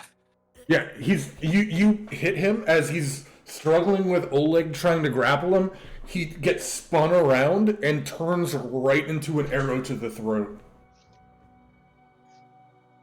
And he's on the ground gargling. Who's still on the sniper over here? You are next. Oh wait, you still have an action left? Move, devise, shoot? Yeah, that was a move. The devise was free, and Yeah. then the shot. So I guess that is. So 1, 2, 3.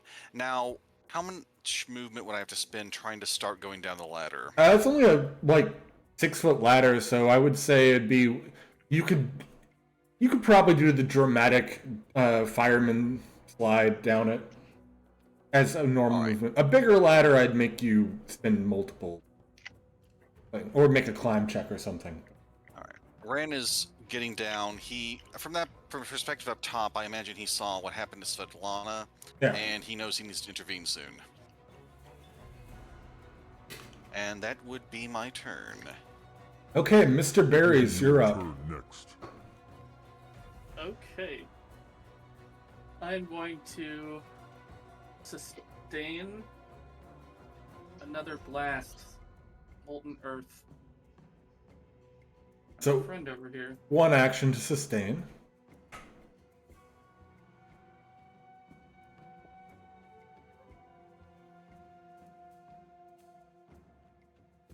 Boop.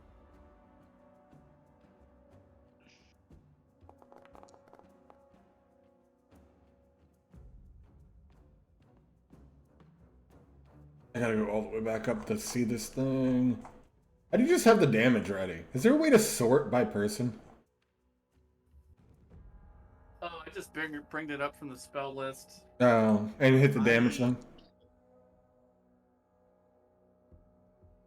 Success. He succeeds, so he takes half. Barely succeeds.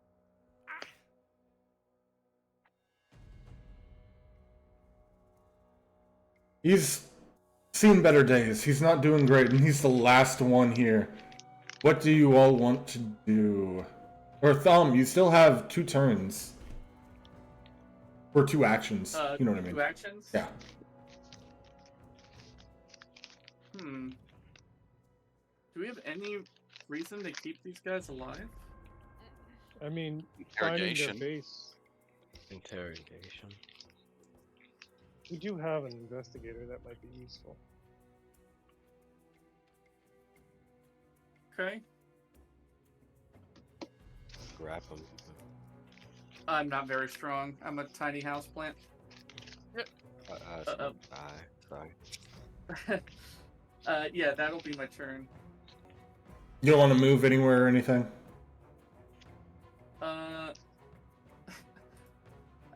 I guess I could do a another stealth check.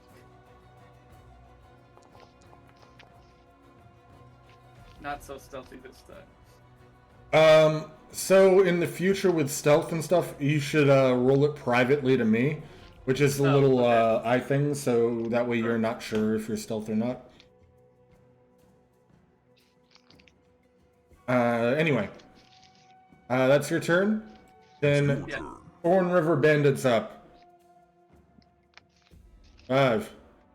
He is going to do. He sees a path to victory. And it's running. 25, 5, 10, 15. Opens the door. Because it got unbarred last turn. That's his turn. Ross, you're up. I'm gonna have to chase after him. Alright, so that's.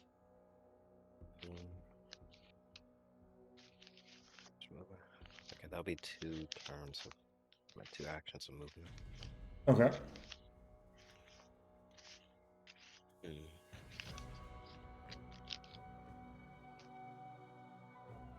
I will try and grab.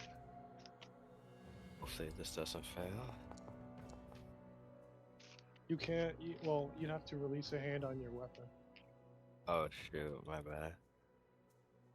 That's the I guess price I you pay can't, for a huh? D12 damage die. Yeah. Even though, like, logically, maybe you could, like, loop it over him and try to hold him down, but that's not a thing. Mechanically.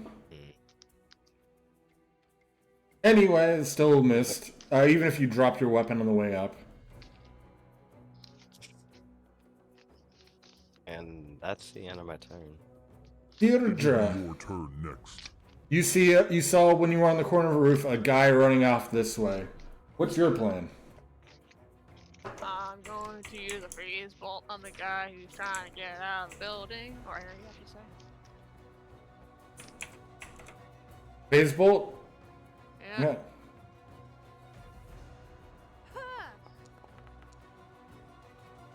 Do you have a hero point or did you use yours? No, I use mine. Okay.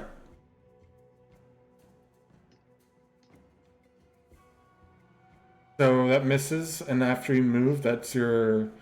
Because you couldn't have shot from this corner, you would have had to move to this corner. Yeah. Or somewhere It is thereabouts. your turn.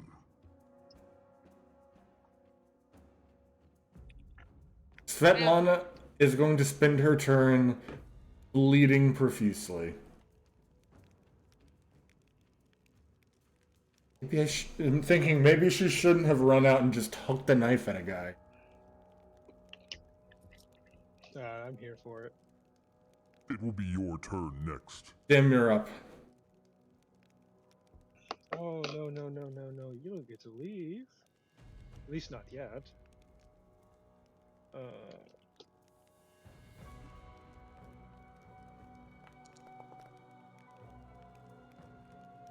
He is grappled. And I'm going to strike at him with non-lethal damage Okay. using my fist.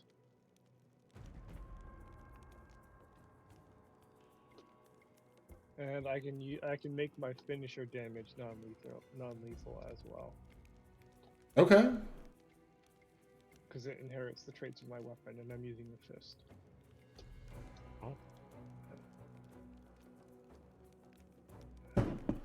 So go ahead and roll that attack.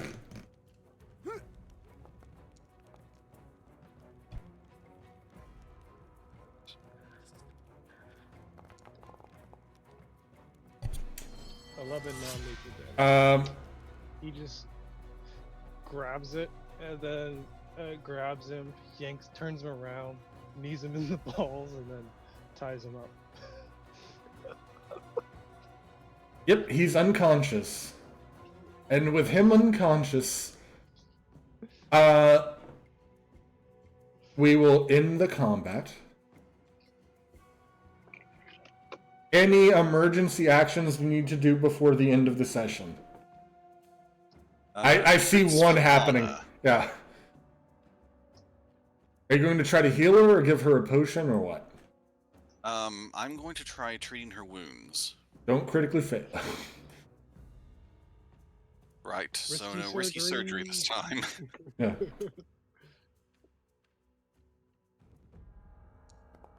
Yeah, she doesn't get dying rules. Oh, well, it's only. Could Why someone not? aid him, please? Anyone? I'll aid. I'll spot him. I have a natural. Oh wait. Yeah, so Deirdre, if you want to roll medicine as well to give him a +1 with Can an I aid do roll. it? Can I do nature or do I do Oh, you something? could do nature if you want to. Like maybe that's some good healing dirt right there next to him. With that, 23 is a success, so you get a +1 to your roll, which makes it a 15, which is a success. So go ahead and roll that medicine healing. Okay. So it doesn't seem to bring up the option if I get a fail for how much it would be. Would it be 1d8? Yeah, it What's that was. note? I think it's 1d8 plus 8, is it? Or is that the heal spell?